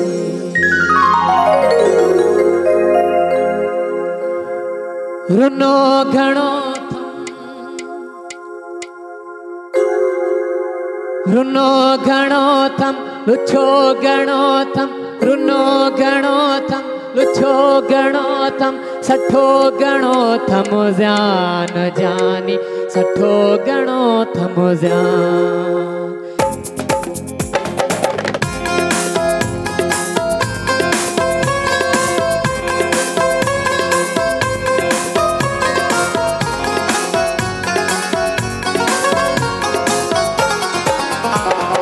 रुनो घणो थम लुछो घणो थम, रुनो घणो थम लुछो घणो थम, सठो घणो थम ज़ान जानी, सठो घणो थम ज़ान।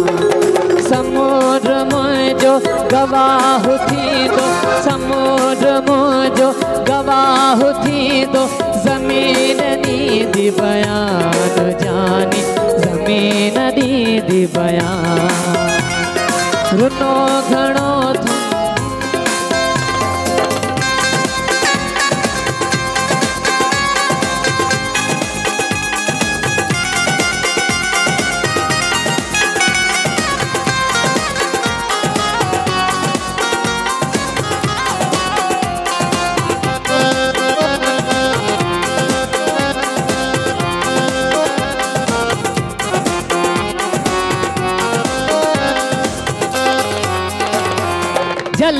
जली थो कया जालो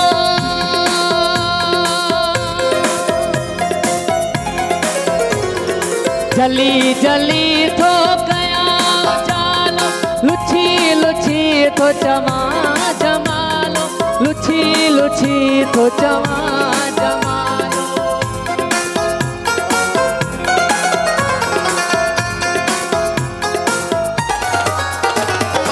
जली जली थो कया जालो लुची लुची थो चमा जमालो लुची लुची थो चमा जमालो खिली पुछी थो तकिया हला थो खिली पुछी थो तकिया हला थो जिया हले तो जहान जाने जिया हले तो जहान हाय रुनो गणो थम लुछो गणो थम सठो गणो थम जान जाने सठो गणो थम जान रुनो गणो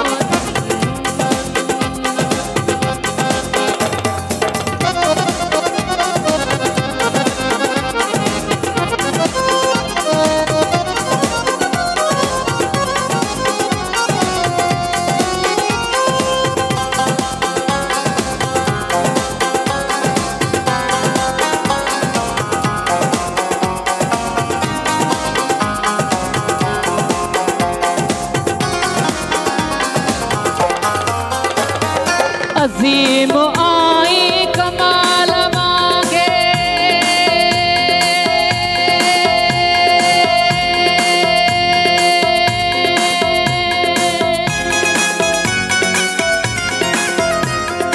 अजीम आई कमाल मांगे हसीन सोने ख्याल मांगे हसीन सोने ख्याल मांगे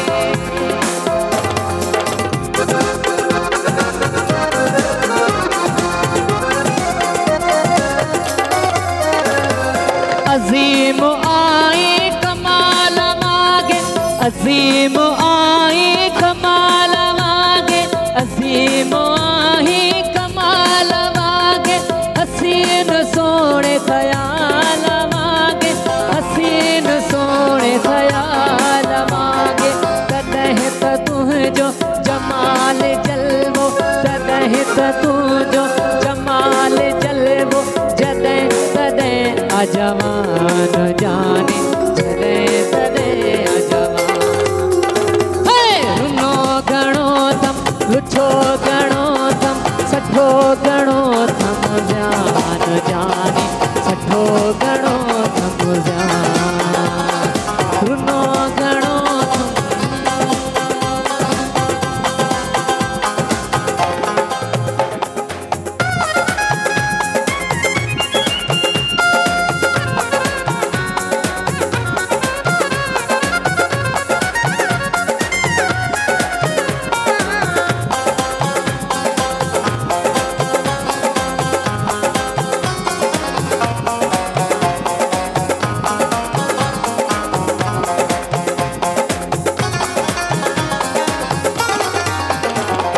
ततिया थदिया में ढुके बुखारी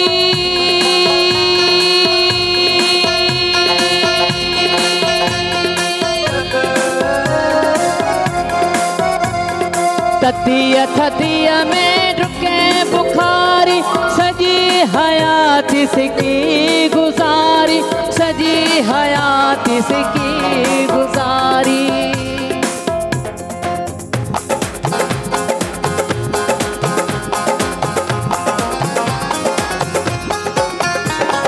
ततिया थदिया में ढुके बुखारी ततिया थदिया में ढुके बुखारी सजी हयाती सिकी गुजारी सजी हयाती सिकी गुजारी बच्चे बूढ़े के यकीन थी वो बच्चे बूढ़े के यकीन थी वो अन्याब तो के गुमान जानी अन्याब तो के गुमान रुनो गणो थम लुछो गणो थम रुनो गणो थम लुछो गणो थम सठो घणो थम जान जानी सठो घणो थम जान रुनो घणो थम लुछो घणो थम सठो घणो थम जान जानी सठो घणो थम जान रुनो